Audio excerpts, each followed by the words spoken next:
Welcome back to Dreamland Encounters, where I share real-life stories about mysterious beings from beyond our world. Today's episode is special. We're diving into 12 creepy UFO insights. Before we start, I'd love to hear from you. Drop a comment and tell me where you're listening from. Get comfortable, settle in, and let's begin. It was a warm Thursday night in mid-June, the kind of evening where humidity makes bugs stick to your skin. Miller Station, a tiny gas station on the edge of town just past the old drive-in, was quiet.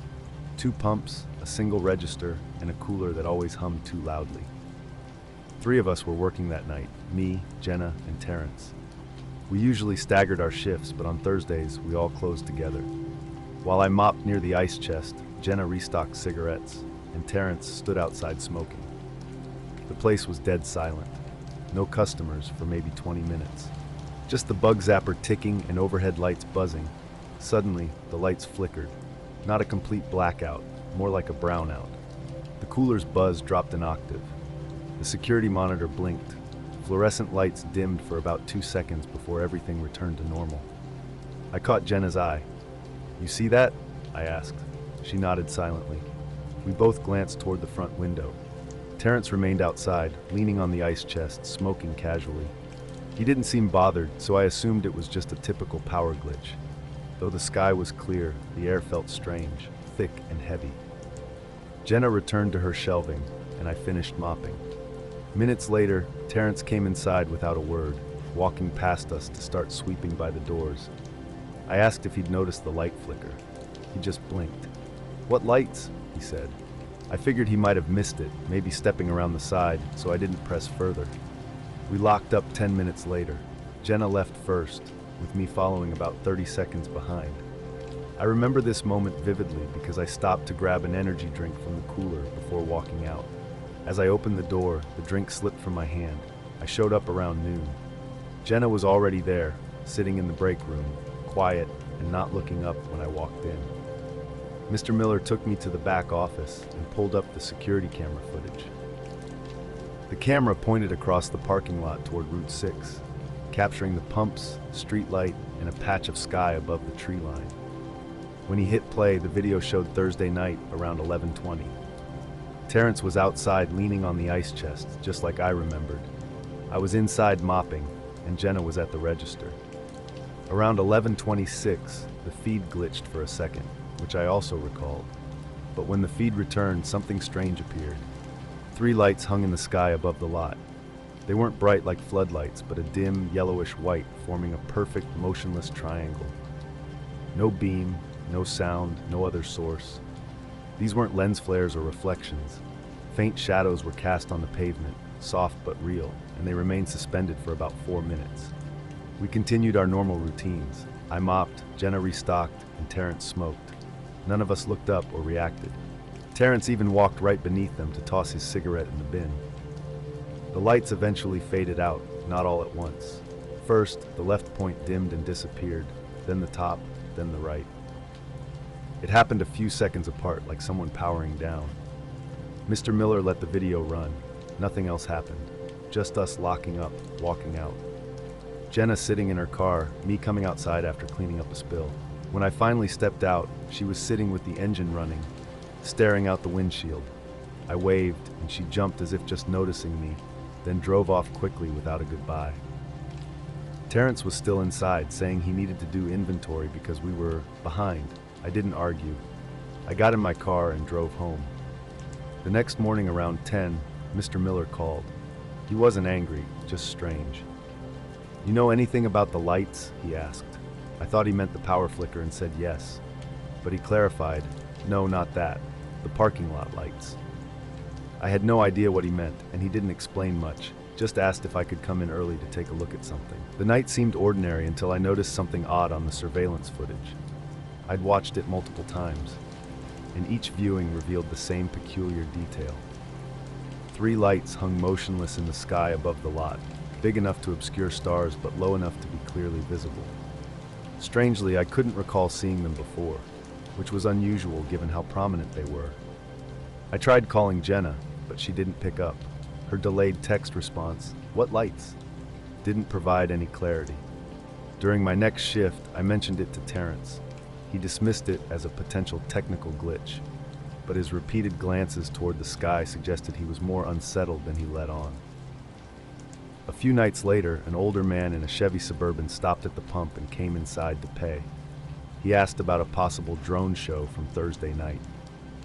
Around 11:30, he'd seen an unusual arrangement of lights hovering silently above the store, like suspended lanterns.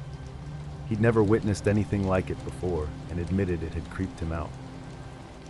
When I reviewed the footage again, something new caught my eye. As the lights faded, a brief flicker revealed a figure standing near the dumpster. The camera captured it for just a second, blurred and indistinct, as if caught mid-step despite being completely still. Tall and skinny, wearing something that didn't reflect light normally. No one else would have been there unnoticed. I never showed Mr. Miller this detail. I haven't discussed it with Jenna either. Even now at my new job, I sometimes drive by the old station wondering about that night. Still there, still open. I never stop. Just slow down and look up. The sun was dropping fast behind the cliffs, turning everything orange and long-shadowed. I'd left Phoenix that morning, cutting through a stretch of back road between Kayenta and Page. Real empty country, red rock and dust, nothing but scrub and sky. My plan was to stop for gas in Page, maybe grab a room if I got tired. The GPS had routed me onto this weird narrow highway, State Route 98, a road I'd never taken before, but it seemed faster than going around. My signal had cut out an hour earlier, but the map was still loaded, so I just kept going. No other cars for a good 30 miles. No billboards, no gas stations, no fences, just messes and sand. Almost peaceful until it wasn't. I first noticed something when I came over a rise and dipped into a shallow canyon. The road curved, then ran straight between two ridges. Checking my rear view, just a habit, I saw headlights, 2 of them, close. I hadn't passed anyone, no turnoffs, no lights behind me for hours, but now, clear as day, someone was following me. I slowed down to let them catch up, thinking maybe it was a ranger or a local. The lights kept the same distance. Not gaining, not falling back, just there. I tapped my brakes a few times. Nothing. No reaction. The weirdest thing was I couldn't see the car. Just lights, bright like high beams, but not blinding. They didn't bounce or shift like normal headlights. They just floated there. Same height, same spacing, same brightness, too steady. After a few miles, I figured it might be a trick of the road. Maybe a truck on a different highway, the angle making it look like it was tailing me. I decided to pull over and let it pass. A wide gravel shoulder appeared, so I eased onto it, threw on my hazards, and waited. The lights kept coming. But here's the thing. In the side mirror, nothing. The rear view still showed the lights, but the side mirror was just empty desert. I even leaned out the window to check. Nothing there. That's when I realized there was no road behind me. Same pumps, same flickering sign. But something was definitely not right. The road behind me had vanished.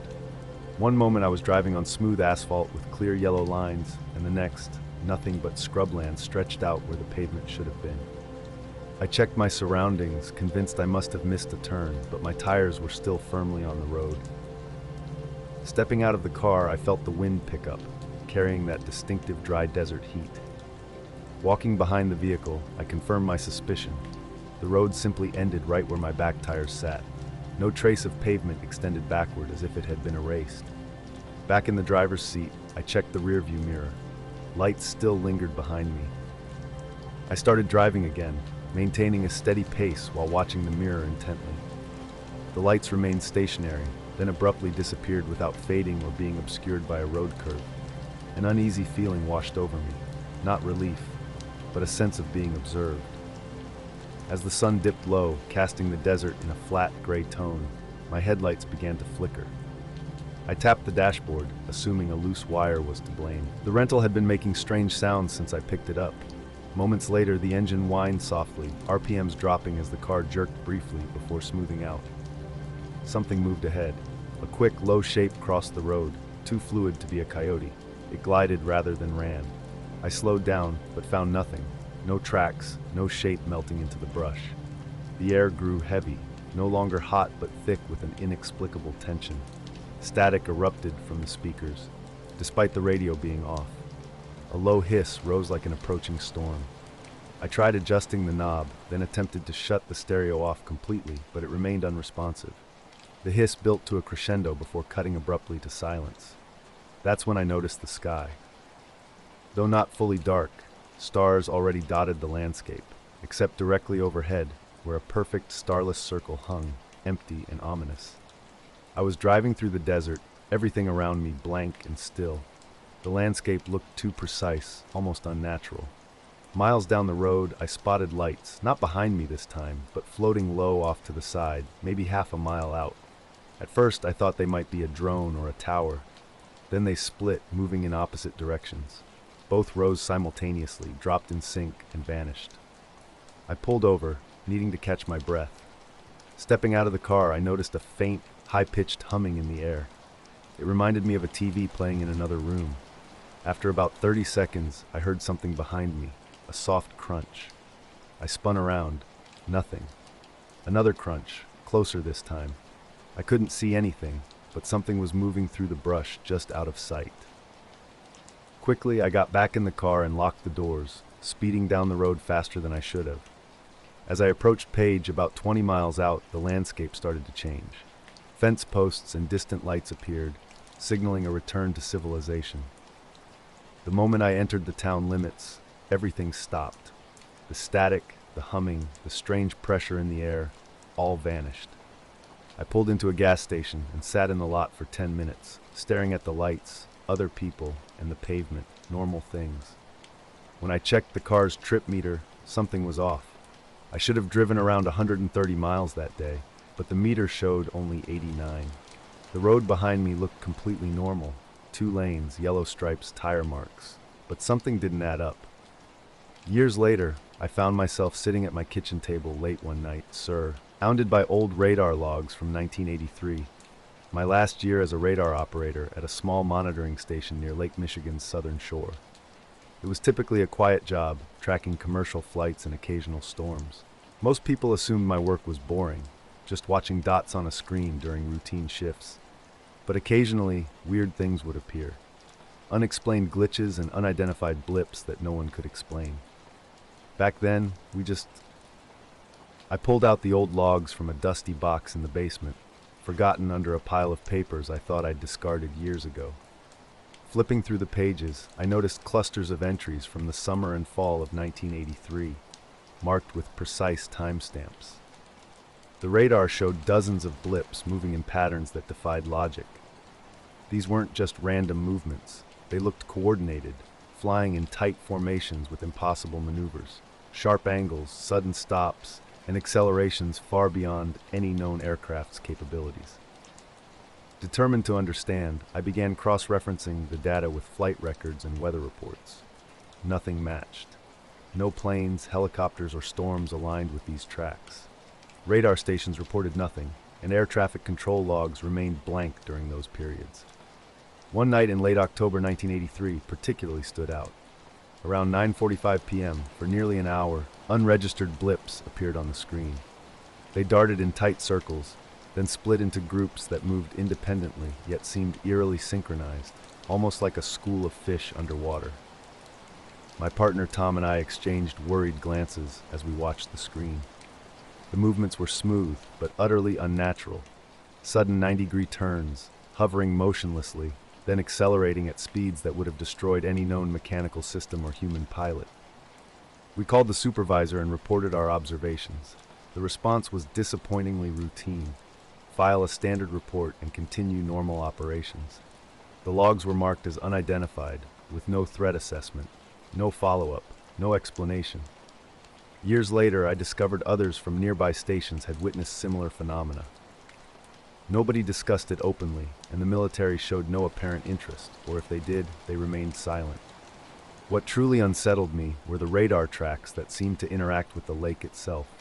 At one point, the blips appeared to dive below the lake's surface and then reappear miles away minutes later. It suggested these objects could move underwater, a concept that defied all understanding of aircraft capabilities. I remember that October night clearly. During a break, I stepped outside. The sky was pitch black, stars scattered across the darkness, with no moon visible. The lake lay silent and still. holding its mysterious secrets. The night was clear, low humidity, barely any wind, cool but not cold, with no moon. I'd gone out around 10 with my dog Callie, a blue heeler mix who's always hyper and has to be in the middle of whatever I'm doing. I let her run a few laps around the yard. I live in Gallatin, Tennessee, on the edge of town where there's not much light pollution. My house backs up to a patch of unused farmland with waist-high grass and a few scraggly trees, offering good sky visibility. I've been into amateur astronomy since college.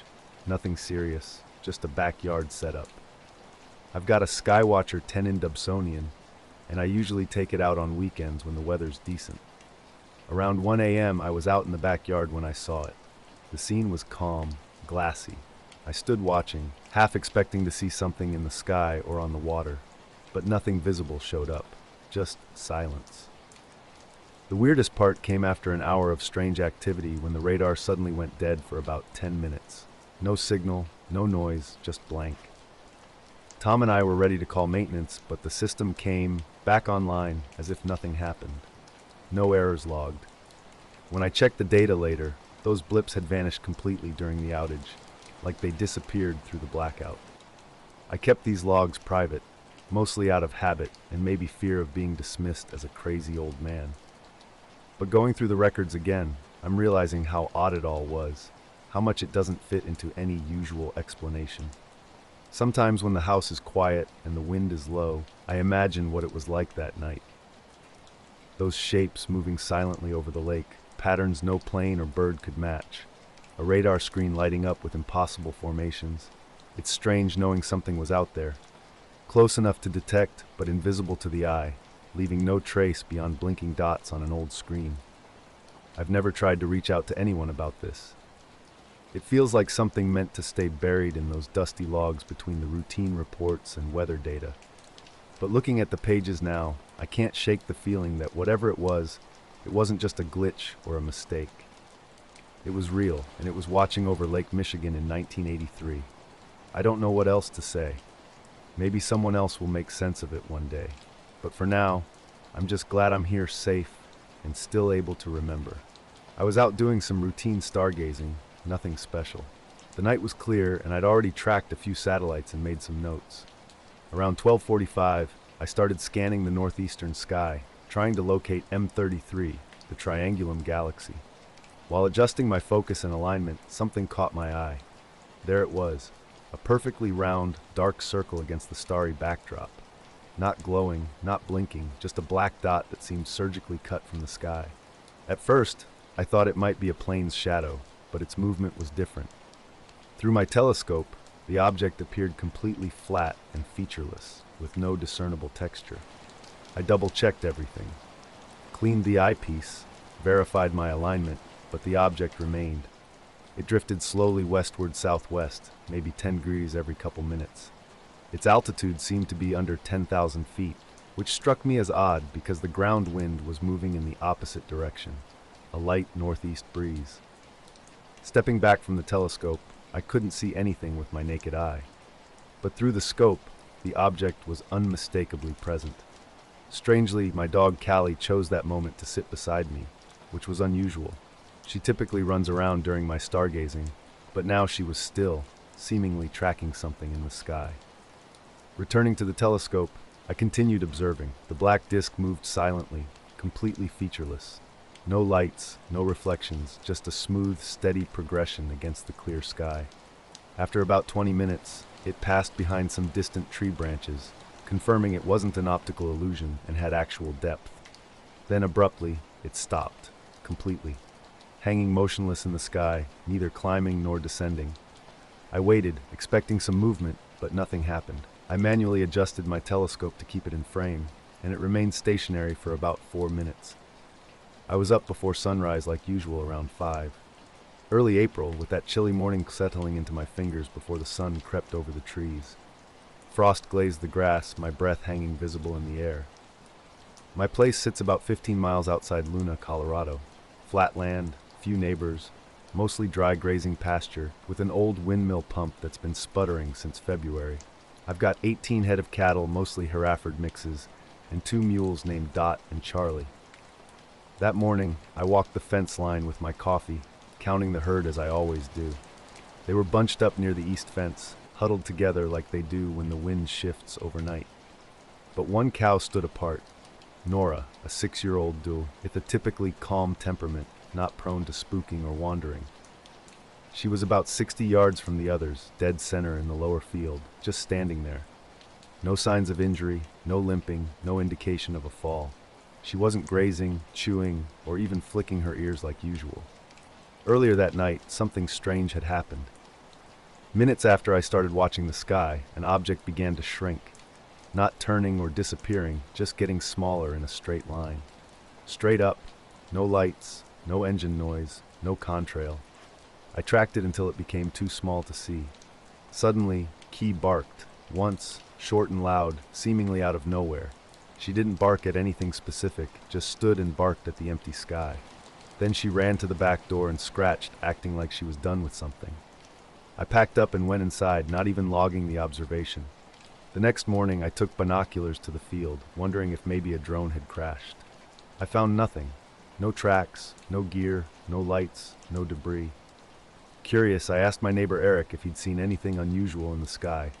He hadn't, but mentioned his porch lights flickered sometime after midnight. A few nights later, I set up the scope again in the same spot, under a clear sky. Nothing seemed unusual until around 2 a.m. Callie stopped at the yard's edge and stared across the field at the tree line. Her ears went stiff, and she growled. I saw nothing. No movement, no eye shine, no noise. She wouldn't come when I called, just stood growling low. Eventually, she backed away slowly, never turning her back to the trees. I haven't taken the scope out since. Her body was rigid, locked in an unnatural pose. Legs stiff, neck straight, head forward, eyes wide open, staring at something invisible to me. I called out her name and moved closer. Normally she'd turn or blink when someone approached within 20 feet, but not this time, not even a twitch. I thought maybe she'd gotten stuck or was too scared to move. Back to the barn I went, grabbing a halter and some feed, planning to coax her gently. She hadn't shifted an inch. The sun was up now, bringing a bit of warmth, but the air still felt dry and charged with static electricity. No birds chirped, something I'd only realize was odd later. Approaching slowly from the side, I didn't want to startle her. Still, nothing. Her chest rose and fell with shallow breaths. No sound, no tail swishing, no stomping at flies. When I got close enough to touch her, I hesitated. Something felt off, that strange sensation of walking into a room and forgetting why you came. Her flank felt tense under my hand, muscles hard and rigid. Moving to her head, I waved my hand in front of her eye. No reaction. Just glassy, wide eyes with huge pupils. I put the halter on and tried to guide her back to the pen. She was like a statue, completely unresponsive. Then I heard it. A low humming so faint I almost missed it. The sound wasn't coming from her or the windmill, but from somewhere north, above the tree line. I scanned the horizon. No planes, no dust trails, just that steady electrical hum hanging in the air. It didn't change or grow louder. Standing there listening, holding the rope and staring at the empty sky, I suddenly noticed something strange.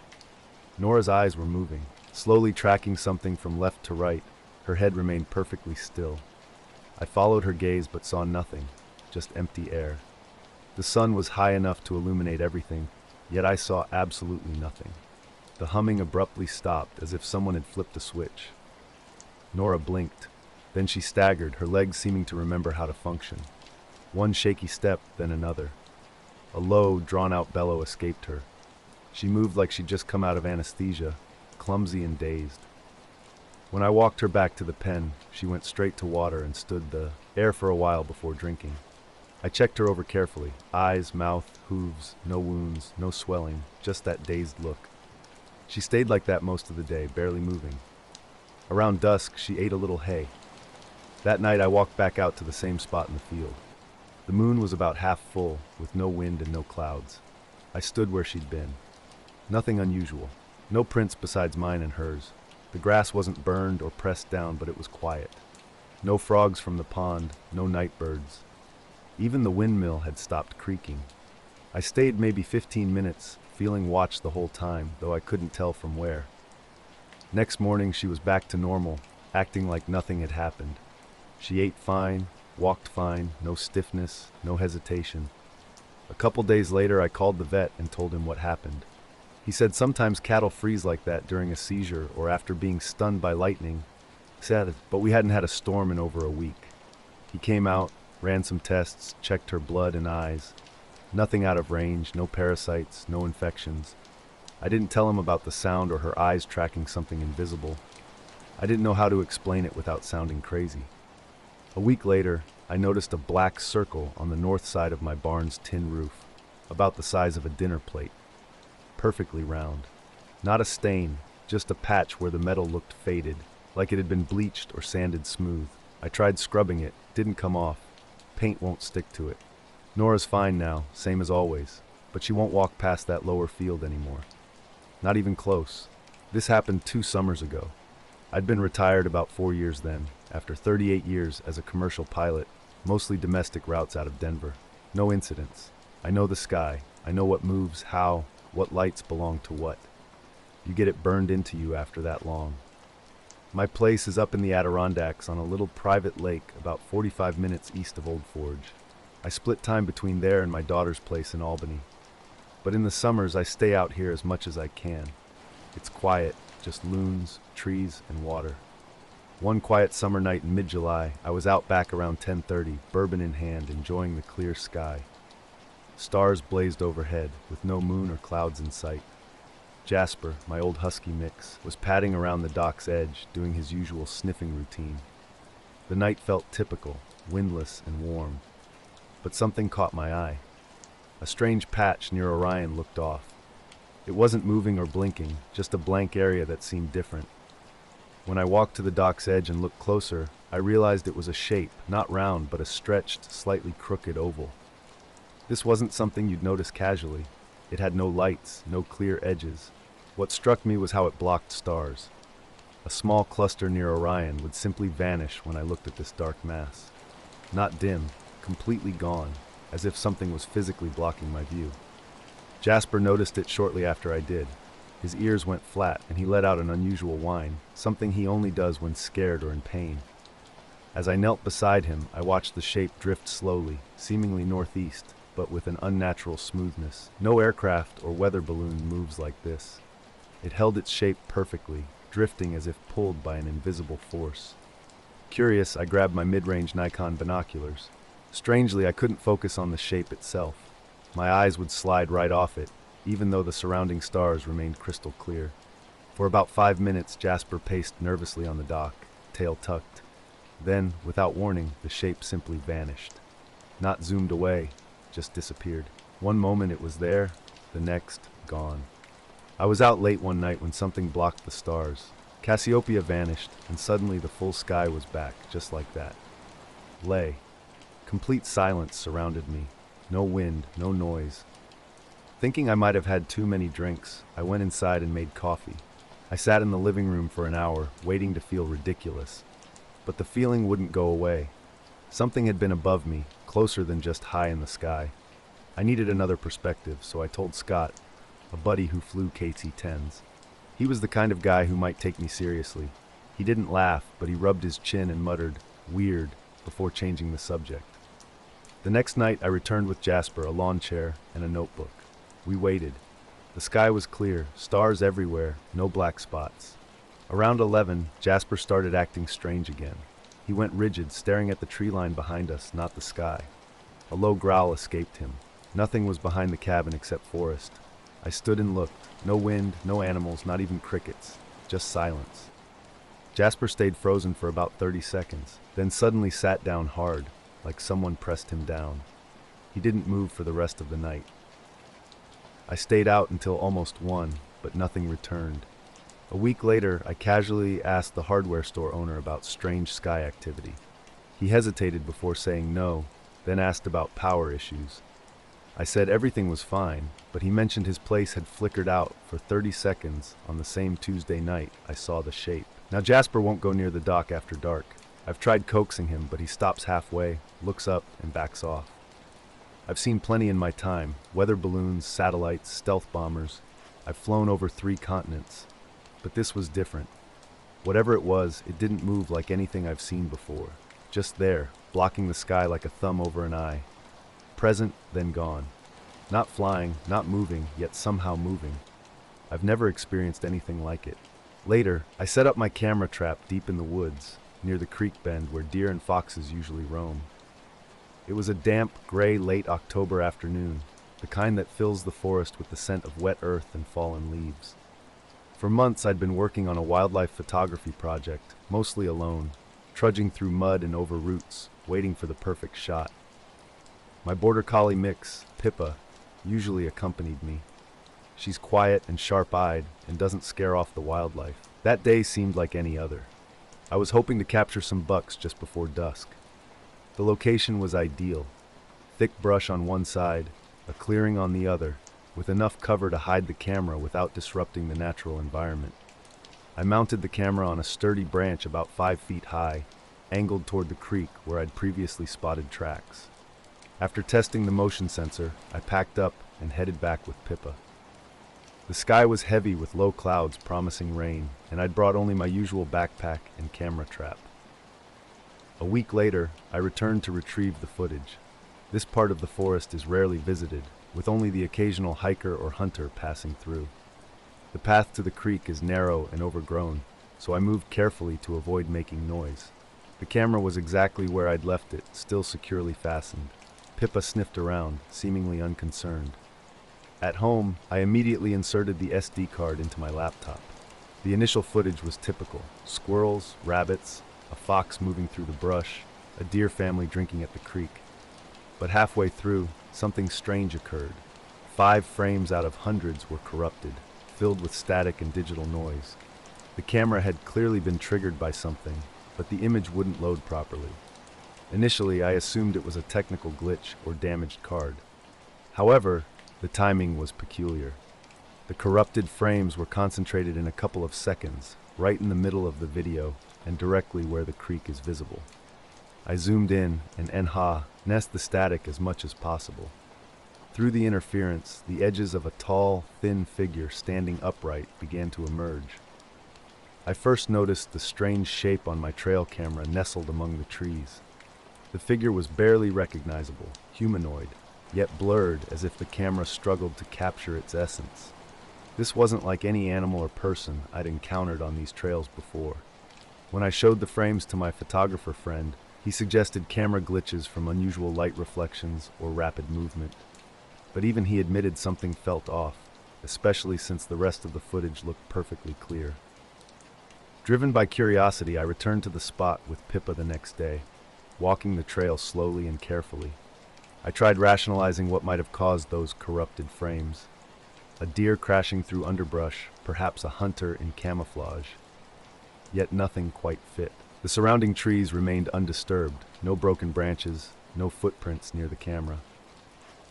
That afternoon I lingered until dusk, perched on a log by the creek, watching intently for anything unusual. The forest felt different. An unnatural silence hung in the air. No bird song, no insect buzz, just a heavy, oppressive quiet. Pippa remained tense, her ears constantly twitching. Occasionally I'd catch a fleeting movement just beyond the tree line, a shadow, a quick flicker. But whenever I turned to look directly, nothing was there. Later that night, reviewing the footage again, I noticed something new.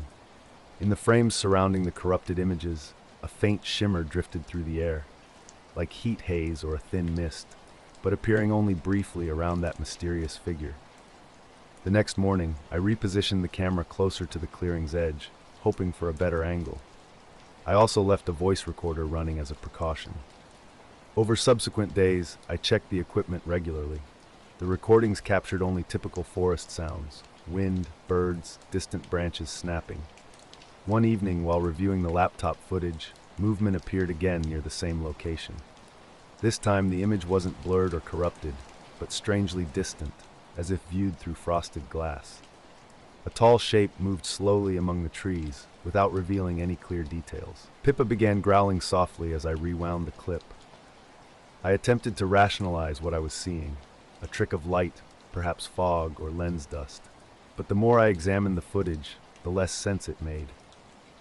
A few nights later, while staying in my cabin at the forest's edge during a cold, rainy evening, something caught my eye while scrolling through the recordings. a detail in the timestamps around those corrupted frames that I hadn't noticed before. I live out near the edge of town where the houses thin out and the forest starts. A few miles from my place, there's a patch of military land fenced off with a no trespassing sign. During the day, an occasional patrol truck goes by. Nothing unusual. But the noise started a couple months ago. Around 3 a.m., a low roar would fill the air. It wasn't some distant rumble.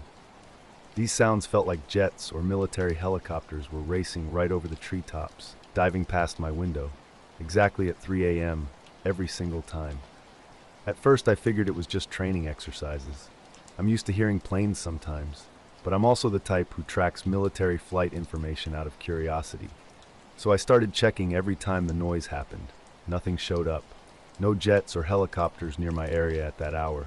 No flights on any apps or websites. No radar blips. No base notifications. It was like the noise existed, but no craft was actually there. I asked my neighbors during the day. Most hadn't noticed anything unusual. Some joked I was imagining things. Hank, a retired Air Force guy, said he hadn't heard jets at that hour in years. He suggested distant thunder or weird wind patterns, but it didn't sound like thunder. Then there were the camera issues.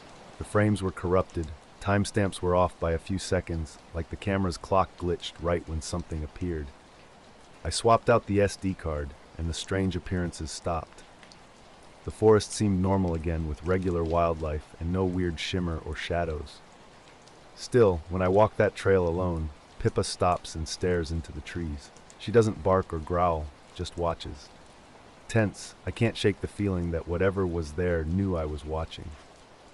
Maybe it's still there. I don't know what I saw or what showed up on those corrupted frames.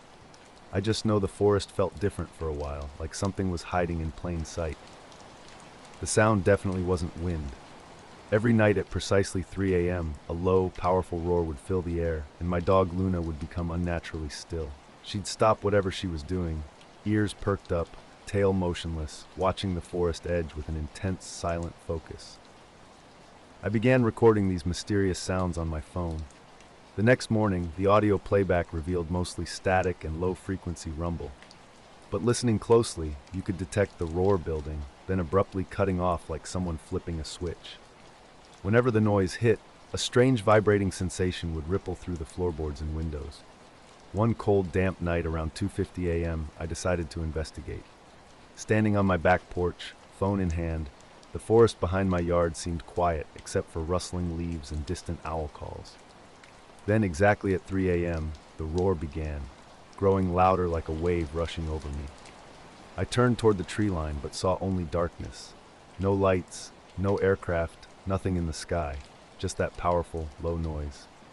As quickly as it started, the sound vanished, leaving an eerie stillness. A ringing sensation lingered in my ears, similar to the aftermath of a loud concert. This pattern continued for weeks. Every night at 3 a.m., the unexplained roar would appear. Sometimes it seemed to pass directly over my house. Other times it hovered near the distant military zone. No radar detected anything, and no official reports emerged. One morning, I woke feeling disoriented, as if I'd been half-conscious all night. My phone showed 3:45 a.m., but my memory was frustratingly fuzzy.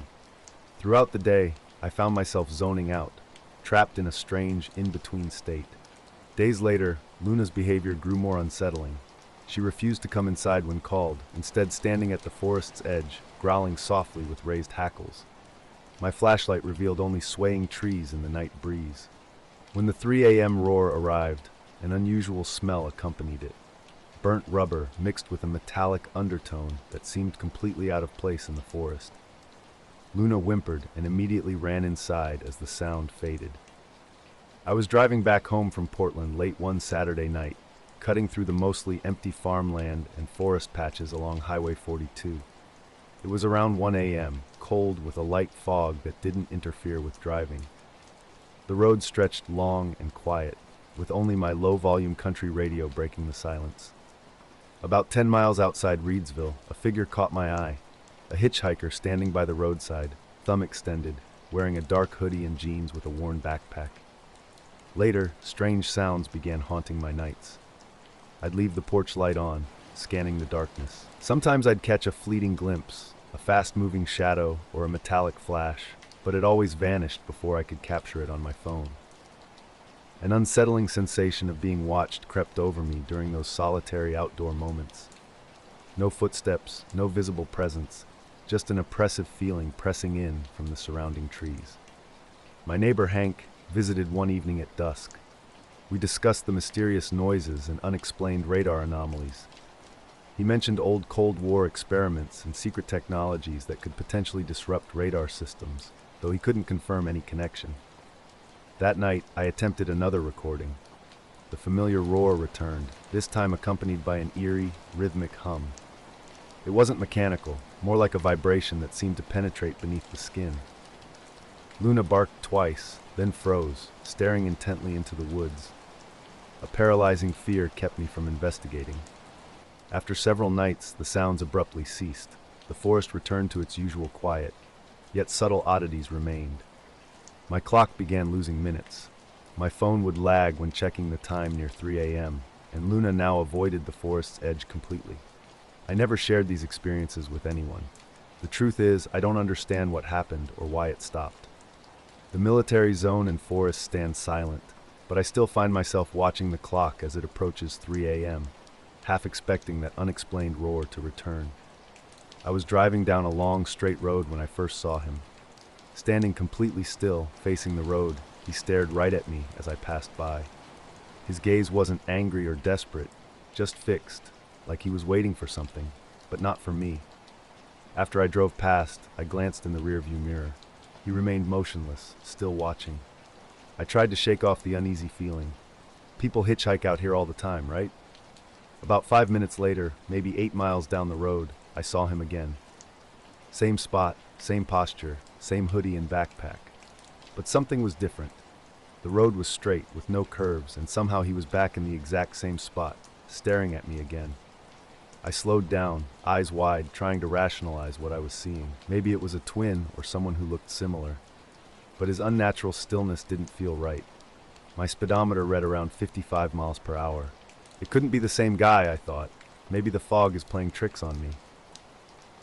20 minutes later, just past a curve near a small grove of trees, he appeared again.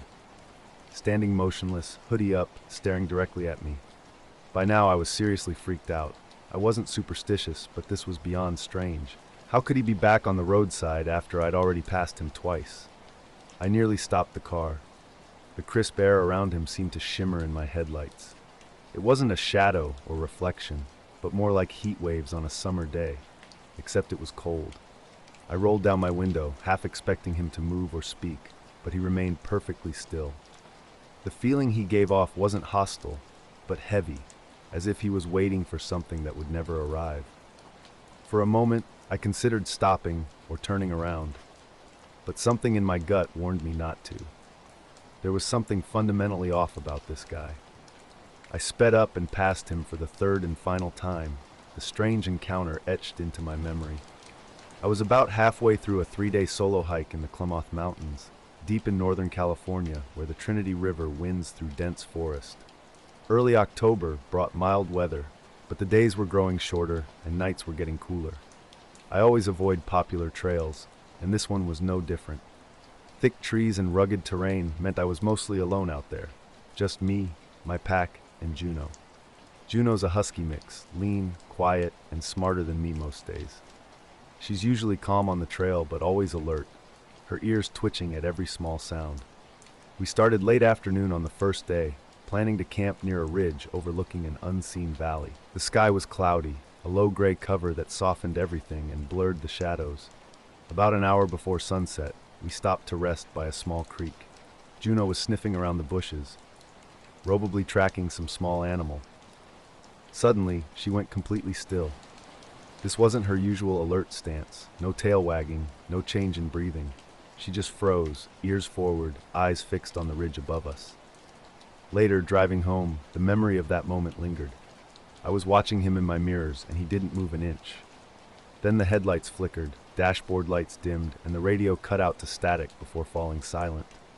Fog seemed to thicken instantly, swallowing the trees and road. When I looked back, the figure was gone. Just empty roadside, wet grass glistening under a street lamp's dim glow. Strangely, no time had passed. The trip continued normally, no detours, no passing cars, no road changes. It was like the sightings happened simultaneously, or perhaps not at all. At home, I checked the car. Everything was normal. But the feeling remained, like I'd seen something that shouldn't exist. I've driven that highway many times since, never seeing anyone like that again. Sometimes I wonder if exhaustion played tricks on me, but the details are too vivid. The way he stood, the way he looked, I can't explain it. I don't know what happened or why, but it's something that stays with me, more than I usually admit. The forest was eerily silent. No birds called, no rustling came from the underbrush. My footsteps seemed loud in the stillness. Juno, my dog, stood motionless beside me. Something felt off. Then I saw it. Out on the distant ridge, maybe 3 miles away, a strange orange glow hung in the air. It wasn't like a campfire or a flashing light. More of a steady, soft haze, about the size of a basketball held at arm's length. The sun was almost gone behind the clouds, and this light looked unnatural, hovering just above the tree line. At first I thought maybe it was a forest fire, but nothing made sense. No smoke, no smell, nothing in the air. We watched, and just as suddenly as it appeared, the orange glow faded away. Instantly, birds started chirping again. The wind rustled leaves, and Juno exhaled, her tail wagging. I brushed it off as a weird light from a distant house or a strange reflection. But over the next few hours, it kept happening. The glow would pop up on the horizon, sometimes near the ridge, sometimes lower by the river valley. Always brief, never more than 10 or 15 seconds, always vanishing like it was never there. Each time the glow appeared, everything went silent. Birds, squirrels, even the wind would stop. Once, I heard a hawk cry just before the light showed up, and the sound cut off mid-call. I could swear the hawk froze mid-flight, suspended in the air. I tried to capture it on my phone, but there was no signal. The screen kept glitching, flickering with lines as if the battery was dying, even though it was fully charged. Juno's reaction was the strangest part. Whenever the orange light appeared, she'd immediately stop, sit down, and stare directly at the glow. Her body would go rigid, almost tense. A creeping sense of unease settled over me, but I kept moving forward. I wasn't about to let this strange phenomenon stop me. The ridge was cold and damp that first night, with fog rolling in from the valley below. I set up camp near a small clearing, cooked dinner, and watched stars trying to break through the clouds. After midnight, an orange glow appeared, brighter and closer this time. The entire clearing seemed to dim, and my campfire flickered as if fighting an invisible force. Juno growled softly and pressed against me. For about 10 seconds, absolute silence enveloped everything. No wind, no night sounds, not even the distant river's usual murmur. When the light vanished, sounds gradually returned. My watch was completely dead, not just paused or frozen. My phone screen was dim with no signal or functioning apps. Something felt deeply wrong. The next morning, Ravi led small, flattened grass patches in the clearing, as if something had recently rested there. No footprints or animal tracks were visible, and the ground was too hard for anything to have left an impression. Juno sniffed around these spots but kept her distance, avoiding them like they were dangerous. My compass in the pack spun slowly, wobbling like a toy top instead of pointing north. As I hiked toward the river valley, the orange glow continued appearing at irregular intervals on the horizon. Each time it emerged, the forest would freeze. No movement, no sounds, just complete stillness. I realized this wasn't random. Something about this light was stopping all wildlife around it. By the third day, exhaustion and tension had set in. Juno stayed unusually close, barely eating. While hiking a narrow ridge trail at sunrise, the glow appeared again, low near a cluster of dead trees I hadn't previously noticed. It pulsed softly, illuminating the fog. Birds were silent, squirrels had vanished, even leaf rustling stopped. A low, barely perceptible hum hung in the air, similar to the sound near an old electrical transformer. I was hauling a load across eastern Oregon last September, the kind of trip where endless miles of sagebrush and dark hills blend into a monotonous landscape. Around 10:30 at night, somewhere past Baker City on Highway 395, the familiar pressure in my bladder told me it was time to stop. I pulled into a small rest area with just a gravel parking lot and some porta potties. The night was cool, a bright crescent moon hanging low over the western ridge. My dog Ranger, a tough black and tan shepherd mix, rode shotgun. I clipped his leash to my belt as we headed toward the restroom, letting him sniff around the new spot. The area was empty except for a few parked rigs like mine. Later, something strange happened. A rhythmic glow caught my attention, constant but otherworldly. I tried recording it on my phone, but the video was distorted, with colors shifting unnaturally and static replacing any sound. Juno, my other dog, started growling low, her hackles raised. A shadow slipped between the trees, too dark and fast to identify, unlike any animal I knew. When I looked back, the glow had vanished. Bird songs and wind returned, bringing the forest back to life. The shadow disappeared without a trace. Since that night, something has stayed with me. The orange glow, frozen wildlife, and dead grass patches don't fit any normal explanation. I've reviewed my photos and videos repeatedly, but the light always looks strange, as if bending reality slightly. I've told hiking friends about my experience, but no one else has seen the glow or experienced the unnatural silence. Juno still stares at the horizon some nights, ears perked, seeming to remember something I can't comprehend. I don't understand what happened or why, but it left a quiet weight in me, as if the forest paused to witness something it didn't want to name. And maybe, so did I. The night was unusually still as I worked, the quiet broken only by my own movements. No bugs chirped, no wind rustled through the dry grass. Something felt off, but I tried to ignore it. I zipped up my jacket and was about to head back to the truck when movement caught my eye. High above the tree line, maybe 100 feet up, a disc-shaped object hung motionless in the sky. It was massive, around 15 to 20 feet across, perfectly round and smooth. The surface gleamed like polished metal, reflecting moonlight without any blinking or shining like a typical aircraft. It just sat there, suspended, as if someone had placed it and forgotten about it. Ranger, my dog, sensed something too. He growled softly and pulled at his leash, ears alert. I froze, watching the object. No sound emerged, no hum, no engine noise, just absolute silence. I tried to rationalize what I was seeing, scanning the area for explanations. Was it a weather balloon? A blimp? Nothing made sense. The shape was too perfect, the altitude too low. Pulling out my phone to capture evidence, I found the screen glitching. The camera app kept crashing, battery seemingly draining rapidly despite being nearly full. Ranger whined more urgently, adding to my growing unease. I backed slowly toward the truck, eyes locked on the strange object. After a minute or two, it began to fade, the reflected moonlight dimming until it vanished completely. The entire encounter lasted barely 5 minutes. Back in the truck, an unsettling feeling lingered. Ranger sat rigidly, unusually tense. I called the dispatcher, hoping someone else might have reported something similar. He laughed it off, suggesting I was simply tired. As I drove, the image of the disc replayed in my mind. It had seemed deliberate, almost like it was watching, waiting. A few nights later, I returned to the same area, this time shrouded in fog, wondering what I had really seen that night. I was flying a routine cargo run out of Boise one late October evening, nothing out of the ordinary happening all day. Just the usual slow grind of loading, pre-flight checks, and pushing the throttle forward to climb over the mountains in a small twin-engine turboprop Cessna 441.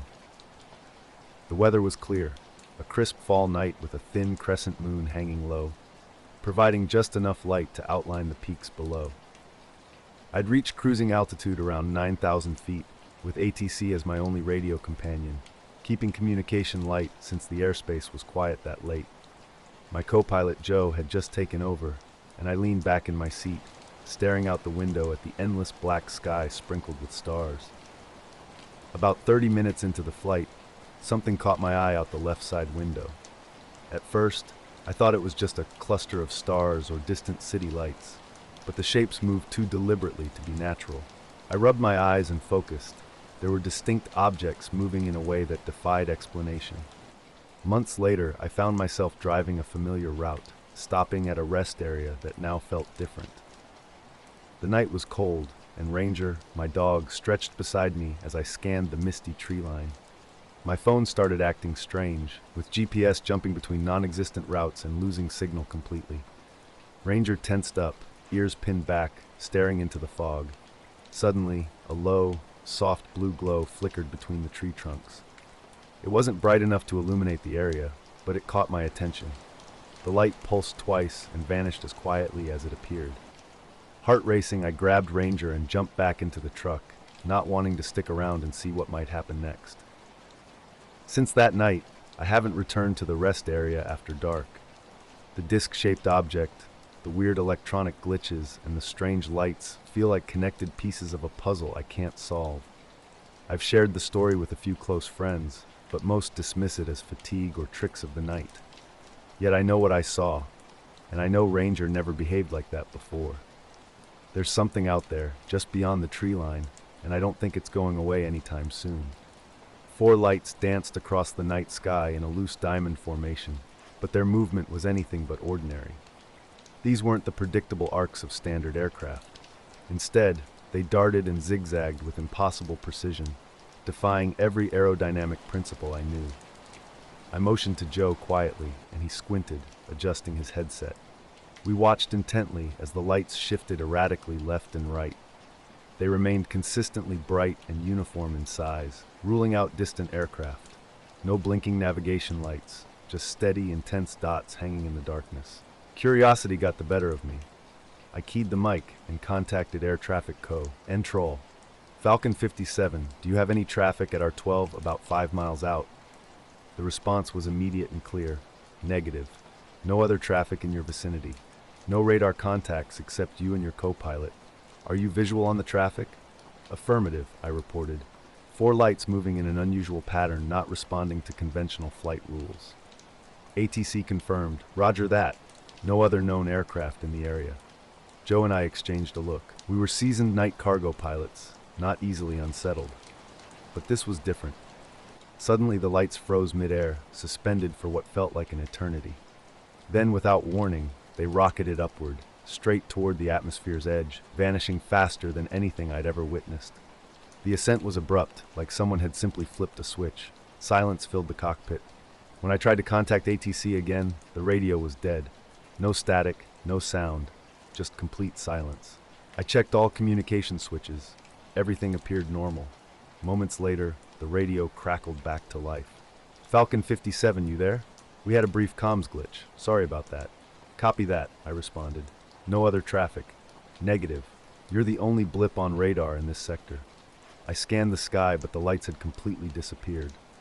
Minutes later, Joe swore he saw something else. A dark, silent shape gliding just below the cloud line, moving against the moon's faint glow. By the time I turned to look, it was gone. My job mostly involved checking traps, patrolling boundaries, and watching for poachers or lost hikers around Coldwater Marsh. That morning was foggy, so thick I could barely see a few feet ahead. I'd parked my truck near the marsh edge around 7:30 a.m. and had been walking the perimeter for a couple hours. Luna, my big brindle-coated mutt with endless morning energy, was sniffing everywhere as usual. Poking her nose into puddles and roots, she was typical Luna.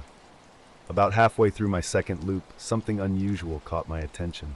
Muddy prints leading straight off the trail and into the marsh grass. Kneeling down, I examined the prints closely. They were unmistakably human. 5 toes, a clear arch. But these were massive. At least twice the size of a normal adult male's foot. The sole was nearly a foot long. I called Luna back and stood up, brushing mud from my pants. Later, during another flight, I experienced something equally strange. Lights moved in impossible zigzag patterns, vanishing before I could get a good look.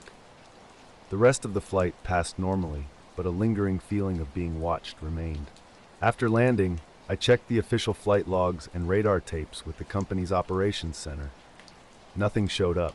No unknown aircraft, no radar anomalies. I've replayed every detail countless times. Joe saw it too, and air traffic control confirmed no other traffic. These weren't planes, satellites, or weather balloons. Just 4 moving points of light performing maneuvers that defied everything I know about flight. Sometimes, on clear evenings, I catch myself looking up, wondering if they'll appear again. I'd been out walking Luna near the marsh when I noticed something strange. A line of footprints stretched across the soggy ground, spaced evenly like someone had walked slowly and deliberately. But the print stopped abruptly about 15 feet into the marsh. No disturbance beyond that point. No way through the thick reeds and muck. It was as if whoever, or whatever, had made them simply vanished. I tried taking photos, but the fog made everything grainy and washed out. I sent a couple to the park office with a quick note, thinking maybe it was just a local fisherman who'd gotten lost. But something about the prints bothered me. They were too large for anyone in the county, and fresh enough that they couldn't be weeks old. Luna started growling low, in her throat, staring intensely toward the marsh where the prints ended. I tried to call her off, but she remained stiff-legged and tense. The quiet felt oppressive. Fog seemed to swallow sound and light, making the marsh feel eerily still. For a moment, I could have sworn I heard a faint splash about 50 yards away. But when I looked, there was nothing, just still water and waving grasses. Walking back to the truck, I felt watched. My boots sank into the mud with each step, and I kept glancing over my shoulder. When I told Kyle about it later, he joked about Bigfoot taking a day trip. I laughed, but something nagged at me. The next day, I returned with a small crew. We found nothing. The marsh remained quiet, water undisturbed. That night, Luna wouldn't stop pacing by the back door, staring into the darkness like something waited just beyond the yard. I checked the security cameras. Nothing. No people, no animals. Days later, I was examining the photos again, zooming in, trying to make sense of what I'd seen. Something wasn't right, and Luna knew it. I camp alone a lot, mostly up in the sawtooths when work is slow. Running deliveries out of Boise means I can pick my own hours, so sometimes I'll take a weekday and head into the hills just to be away from pavement and voices. My dog Winslow, a shepherd mix, comes with me. He's smart and laid back, not the type to bark unless something really matters. Last September, I drove up on a Tuesday morning and parked at a pull-off on Forest Road 212, about 4 miles past where it turns to gravel. There's a little creek down a ravine with a flat patch where I've pitched my tent maybe half a dozen times before. Cell signal dies about 10 minutes past the trailhead, which is exactly why I like the spot. That night was cool but clear, with no wind. I made freeze-dried stew in my little cook pot, and Winslow and I ate by the fire. Around 10, I doused the flames and crawled into the tent. He curled up by the door like always. I remember checking my phone. It was 10:14, battery at 82%. The next thing I clearly remember is unzipping the tent just after sunrise. Winslow was already sitting up, ears forward, alert but not tense. He stepped out ahead of me and stared toward the tree line like he'd heard something. I didn't hear a thing. As I stepped out and stretched, I noticed something weird in the mud. There were massive footprints, and inside them, a faint second set of smaller prints. Looking closer, something felt off. The smaller prints had elongated, thin toes that didn't seem human or animal. I tried showing the pictures to local wildlife experts and the county sheriff, but no one could explain it. They suggested an animal might have disturbed the prints, but nothing added up. I stopped going near Coldwater Marsh after that. The fog, the silence, those prints, they felt like fragments of a puzzle I couldn't solve. Then last week, Luna started barking at the window again with that same intense, focused bark. When I looked outside, only an empty yard and low mist greeted me. For a moment, I swear I saw a shadow move beyond the trees. I don't know what made those prints or what I glimpsed, but one thing was certain. It wasn't human, and it definitely hadn't left. The morning felt ordinary at first. A leak behind a log, cold dew, birds singing, distant wind rustling. Everything looked just as I remembered, except for the fire pit. I always carefully scatter coals with water and ash, but something seemed off. The rocks around the pit looked slightly displaced, as if someone had moved them and returned them to almost the same spot. Wet streaks marked 2 stones, not from dew, but more like deliberate smears. When I knelt and touched one, it wasn't warm, just oddly positioned from how I originally arranged it. I didn't overthink it then, assuming I'd simply been less precise than I recollect. Alid. My phone was off when I went to check the time, which surprised me. I pressed the button. Nothing. A dead screen. Holding the power button yielded the same result. For a short overnight trip, I hadn't packed my battery bank or solar panel. I assumed a glitch or the cold had drained it. Annoying, but not alarming. While making coffee by the creek, Winslow sniffed around the brush. He seemed cautious, not scared, and didn't wander far. I packed up around 9, rolled the tent, secured everything, and double-checked I hadn't left anything behind. The fire pit still nagged at me, but I dismissed it as a trick of memory. 2 hours later, back in cell range, things got strange. Plugging in my phone, it powered up normally. No low battery warning, but instead of the expected battery drain, it showed 82% had become 78%, which made no sense. Opening my camera roll revealed 57 new photos, all taken between 1:12 and 3:40 a.m. From inside the tent, they were blurry, motion blur, low light, shaky. Some were just dark shapes, tent walls, sleeping bag fabric, shadows. A few showed faint glows through the nylon, with what looked like a pale, out-of-focus hand brushing the lens. The final photo, time-stamped 3:40, was slightly clearer. It showed the tent's zipper flap partly open, a sliver of darkness beyond, and something smooth and round, about the size of a melon, just outside. I was hiking alone in the Bitterroot Range just north of Darby, Montana, on a dry, clear spring day. The sun was out, but the breeze kept me zipped up. I'd done this trail before with my cousin in the fall, but this time I wanted solitude. My dog Keely, a scrappy mutt with big ears and a squirrel vendetta, was with me. About 4 miles in, we stopped so I could drink water and check the map. Keely was pawing at something in the brush when I looked up to scan the ridgeline. That's when I saw it, a bright glint above the tree line, lower than the clouds. At first I thought it was a drone or a plane banking in the sun, but it didn't move. Just a pinpoint reflection, like sunlight bouncing off metal. High up, but not high enough to be a plane. It felt close. The wind picked up, shoving clouds across the sky and swaying tree branches, but the glint remained perfectly still. Later that night, the pictures were too dark to make out clearly. A rock, a face, I couldn't tell. I didn't sleep, instead sitting on my couch examining the images repeatedly. I showed a few to my friend Eli, a photography enthusiast. He suggested someone was fumbling with the phone in the dark, taking pictures without knowing how. The angles were strange, sometimes flat on the ground, pointed upward. I asked if I might have taken them in my sleep. Eli's response was cryptic. "Why would you open your tent at 3 in the morning?" I had no answer.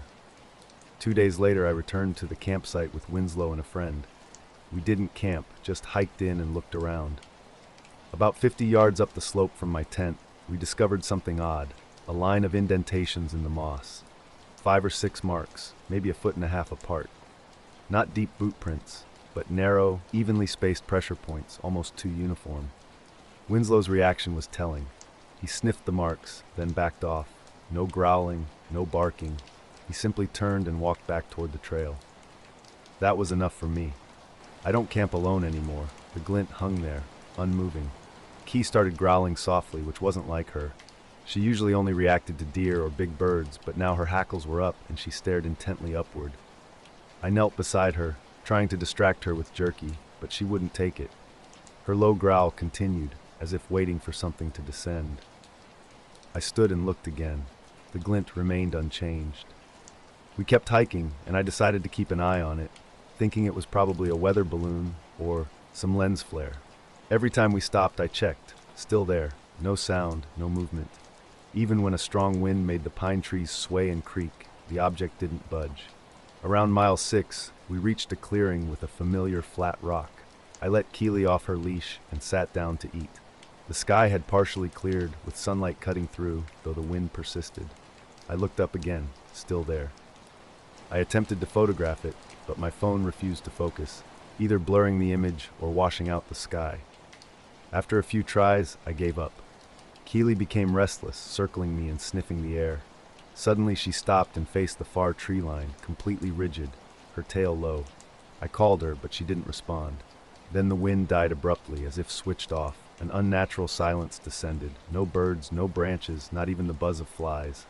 I walked toward Key slowly, and without warning, she bolted into the trees.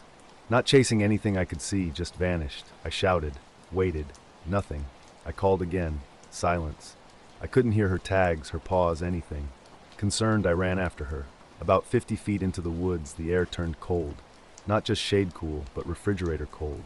My skin prickled. I stopped and called out louder. Then I heard it, a soft, repetitive clicking, almost like stones tapping together. I tried to locate the sound, but it seemed to come from above. Looking up through the branches, I saw the glint was closer now, larger, less of a spot and more of a shape. Not round, not sharp, but something in between, difficult to focus on. A pressure built in my ears, similar to changing altitude. My nose began to sting. I was out walking my dog on a quiet Tuesday evening about a week ago.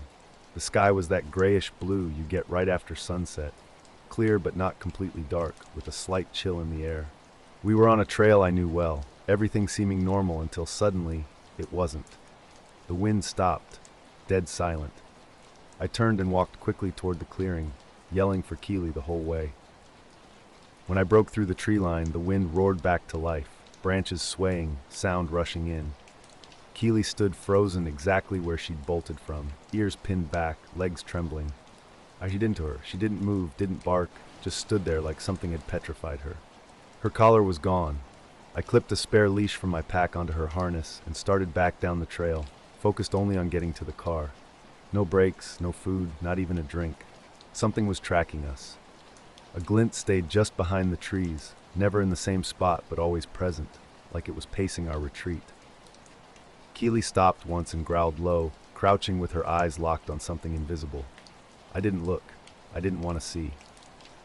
The last half mile we jogged. My legs burned and my breathing was ragged, but I didn't stop. When my car appeared through the trees, a weight lifted from my chest. I shoved Keely into the back seat and slammed the door. Sitting in the driver's seat, I didn't start the engine. I just listened, trying to hear anything beyond my thundering pulse. Looking up through the windshield, the sky was empty, clear, as if nothing had happened. I drove straight home without stopping or talking to anyone. The next day, Keely was different. She wouldn't eat, wouldn't go outside. She just sat by the back door, staring up through the window. She still refuses to wear a collar. I've tried 3 different ones, but she panics, shaking and whining until I remove it. Later, I checked the map, trying to find the clearing on satellite view. Nothing made sense. The trail looked normal, but the flat rock and open patch where I'd eaten lunch were gone. It was like they'd never existed, covered up, or simply erased from reality. The morning air was cool, just enough to make me zip up my light jacket. Ollie, my lanky black lab, was doing what he always does, dragging me down the sidewalk, sniffing everything, and pulling toward the park at the end of the block. We live on the edge of a small town, surrounded by houses with big yards and a few patches of woods nearby. Halfway down the street, a plane caught my eye. Something about its movement felt off. I've always been curious about planes, having grown up near an airport and spent weekends watching them land and take off. This one was different. It was heading southwest, which made no sense given the usual flight paths from the regional airport a few miles east. At first, I thought it might be a small private plane or an old crop duster flying low. The wings looked normal, and I could see the standard blinking red and green lights. But then it started behaving strangely. The plane wasn't moving in a straight line anymore. It was veering sharply, as if struggling to maintain its course, maybe caught in some weird turbulence. Then something truly bizarre happened. The plane suddenly pointed straight up, literally rotated its nose toward the sky and shot upward with incredible speed. I blinked, trying to make sense of what I was seeing. Was I imagining this? But no, it was real. The most unnerving part? Complete silence. Normally, even a small plane climbing quickly would generate some engine noise, especially when close enough to see its flashing lights. But this was different, absolutely silent. It accelerated vertically so fast that it vanished in seconds. Not just out of view, but completely gone. No contrail, no exhaust, no light trail, nothing. I stood there, Ollie still tugging on the leash, staring at the now empty sky. Was I hallucinating? But Ollie seemed to sense something too. The quiet was eerie, broken only by my dog's insistent pulling, urging me to move forward into whatever might be waiting. I noticed something strange that night. The plane disappeared so quickly, leaving me unsettled. Ollie seemed on edge too, constantly looking back at where it had vanished. We continued walking toward the park, and I felt a weird chill despite the warming air. At 7:14 p.m., I checked my phone but didn't mention the incident to anyone. It seemed too bizarre, like I was imagining things. Later, I investigated flight schedules and tracking apps. Nothing matched my description. No planes had been in the area at that time. When I told my friend Marco, who knows about aviation, he was skeptical. He suggested it might have been a drone, but I knew it wasn't. This was different. The lights, movement, and size were unlike any drone I'd seen. For days afterward, I scanned the sky, hoping for another glimpse. Nothing appeared. But Ollie's behavior changed dramatically. Previously calm during walks, he started acting strange. He'd stop and stare intensely into empty spaces, trees, fields, sometimes growling softly with his tail tucked. One morning, he stood motionless in the backyard, fixated on the gray, empty sky for 5 solid minutes. I took a photo, feeling something was off. That same morning, I discovered a new dent on my car's roof. I'm usually careful parking, and no one else could have accessed the yard. No branches or overhead objects could explain the damage. The dent was small but definitely recent. I tried dismissing these events, but they felt connected. A few nights later, a faint buzzing sound, not like an insect, more like a distant generator, hummed outside my bedroom. After a few minutes, it abruptly stopped. When I looked out, everything appeared normal and dark. I didn't know how I got there. My old Honda was parked on the shoulder of a 2-lane road, and the last clear memory was turning off the TV around midnight after watching a crime documentary. Now, I was blinking into the dim light of the car's interior, my head throbbing a little, and the clock show, ing 3:17 a.m. Something had been trying to catch my attention, but not revealing what or why. The way that plane moved and disappeared was stuck in my mind, not fitting with anything I knew about physics. I hadn't told anyone official, not wanting to be laughed at or seek answers.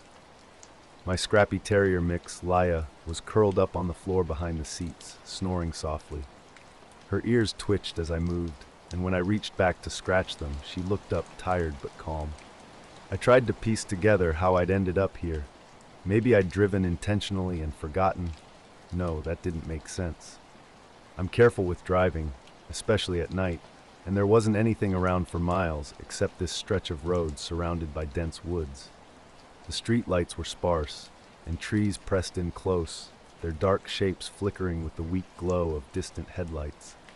I'd even had the engine off, keys in the ignition, with no recollection of starting the car or why I was here. I fumbled for my phone on the passenger seat. The screen lit up, but the battery was at 3%. No missed calls, no messages. The last app open was a podcast I'd been listening to while trying to fall asleep. No clues there. The air outside smelled damp, like rain had just stopped or was about to start. Small moisture streaks marked the windshield. I rolled down the window, and cold night air hit my face, sharp and fresh. The road was empty. I still walk my dog Ollie every evening, hoping maybe I'll see something else. But the sky stays quiet now, just normal planes, normal stars. Sometimes I catch myself looking up, waiting for that impossible climb straight up, silent and vanishing. But it hasn't come back. The road was empty, stretching out in both directions with no signs of life. Dark trees lined the horizon, and no cars had passed in at least 10 minutes. I stepped out of the vehicle, wanting to clear my head, with Laya following silently on the gravel. The silence felt heavy, like a weight waiting to drop. Something about the atmosphere was unsettling. I scanned the landscape, noticing a faint light flickering between the trees about a quarter-mile down the road. It wasn't like a campfire. This light was cold and pale, almost bluish, fixed in place like a spotlight deep in the woods. My skin began to prickle. I'm not easily scared, but this light was different. When I called softly to Laya, she simply sat down, her eyes urging me to return to the car. With the engine dead and my phone dying, I decided to investigate. Maybe someone needed help, a stranded hiker or something. Boots crunching on gravel, I moved toward the trees. The light remained steady, casting long shadows and illuminating the lower branches. The air grew cooler, and a strange buzzing filled the space around me. It wasn't mechanical or insect-like, but deeper and more constant. At the tree line, I peered into the dense woods. The light was quickly swallowed by darkness. I couldn't see anything moving. "Hello," I called quietly. Silence answered. The road now seemed impossibly far behind, the car a tiny distant speck. The trees leaned inward, creating a tunnel-like feeling. The buzzing intensified, seeming to come from everywhere at once. As I considered turning back, a soft crunching sound, like footsteps on dead leaves, stopped me cold. My heart raced. I spun around, but saw only trees and shadows. Laia barked sharply, a low growl underneath. Her tail dropped, fur bristling as she moved closer to me. Something was definitely not right. We were camping up near Spruce Ridge, just the two of us and the dog. Dana and I have been together 8 years, and Lupin, a mixed breed with cattle dog and maybe husky in him, always comes along. It was mid-September, right when the leaves were starting to change, and the nights had that cold bite to them. We'd taken the trail off Forest Road 18, hiked in about a mile, and set up camp near a clearing that backed up to a thick stretch of pine. No one else was around. It was a weekday, and the air was crisp and quiet. Perfect weather. The first night was normal. We cooked over the fire, had a couple beers, watched the stars. You don't get skies like that near town. No lights, just endless darkness studded with pinpoints of light. Then something changed. A buzzing started, tight and intense. Cold light appeared suddenly, surrounding us. Without warning, the buzzing stopped. The light vanished like someone had flipped a switch. Darkness fell instantly, thick and heavy. I fumbled for my phone and managed to turn on the flashlight. The beam sliced through the black, but it only showed trees and empty space. I didn't hear footsteps anymore. Hila was trembling slightly at my feet. I started back toward the car, moving fast but careful. Every crackle of twigs underfoot sounded way too loud. The feeling of being watched was unbearable. I kept glancing behind but saw nothing but shadows. When I finally reached the road, the street light flickered above me, casting an orange glow. My car was right there, exactly where I left it. And as I climbed in, the engine suddenly turned over. I don't remember turning it on. I started the car and drove home as fast as I dared, glancing in the rearview mirror every few seconds. The whole way, the buzzing stayed in my ears, faint, but there, like it was stuck inside my head. When I got home, I checked the clock on my kitchen stove. It was 3:45 a.m. I'd only been gone about half an hour, according to that. But the way I felt, tired, rattled, was like I'd been somewhere else entirely. Since that night, things have been off. Laia won't go near the woods, no matter how much I coax her. Lights in the house flicker sometimes when there's no wind or storm. My phone's GPS glitches, showing me places I've never been. I still don't know what that light was or why I ended up out there in the first place. But I'm sure of one thing. Whatever it was, it wanted me to see it. And it wasn't done with me yet. The night was dark. A vast black dome studded with stars, clearer than I'd seen in ages. Lupin patrolled the campsite's edges as he always did, sniffing around without detecting anything unusual. We went to bed around 11. Deep in the night, I half awakened to soft, deliberate footsteps just outside the tent. Bipedal and measured, they initially seemed like a deer approaching. We'd had wildlife come close before, but these steps stopped directly behind our tent and remained still for an extended period. Dana slept soundly beside me, her breathing steady. Eventually, whatever was out there moved away quietly, not crashing through underbrush like an animal would, but walking softly, almost like bare feet on leaves. The second night was different. We'd hiked about 4 miles west to a lookout, taken some photos, and spent an hour chasing a squirrel. Returning to camp around 6, we made dinner and retreated to the tent early, around 9:30. The temperature had dropped to the low 40s, making sleep seem especially inviting. At 3 a.m., a strange buzzing woke me. This wasn't a natural sound like a bee, but a deeper, mechanical tone with multiple layers I'd never heard before. Lupin was already alert, crouched low at the tent's entrance, unusually silent. He rarely barked, but his body was completely tense, head lowered, ears flattened. As Dana stirred behind me, I slowly unzipped the tent. The buzzing intensified, seemingly originating from beyond our clearing near the trail we'd used earlier. The sky remained crystal clear with a low yellow moon hanging overhead. No movement was visible, and the trees stood motionless with no wind. Lupin didn't rush out as he typically would. Instead, he remained fixed in the doorway, intently staring into the wood. That's when I noticed something odd about our car. We'd parked it 20 yards from the tent, facing the woods as always. But now it was turned completely around, 180 degrees, with its back bumper facing the trees and headlights pointing back down our entry trail. Strangely, there were no tire tracks, no disturbed ground, just the same packed, dry earth. We were camped out in the woods, and something just felt off. An old Subaru Outback sat nearby, weighing over 3,000 pounds. I couldn't understand how it had been moved without waking us. The ground looked untouched, and I even checked the pine needles. They weren't scattered or brushed aside like they would be if someone had maneuvered a vehicle. Dana came out and asked why I'd turned the car around. I hadn't. She went silent. A buzzing sound lingered in the distance, seemingly everywhere and nowhere at once. Then abruptly, it stopped. The silence was eerie. No night sounds, no wind, no distant owls. Even Lupin stopped panting, sitting back on his hunches and staring intently at the tree line.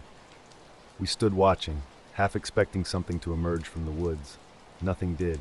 Eventually, Dana got too cold, and we retreated to the tent. I stayed awake, listening. Around 5 a.m., I thought I heard a sharp crack, like a distant branch snapping. Then silence. At first light, we packed up. Lupin refused to get in the car, whining like he hadn't since he was a puppy. I had to lift him in. The ignition worked fine. No warning lights, no dead battery. The dash clock was 5 minutes slow, though that could have been from the cold.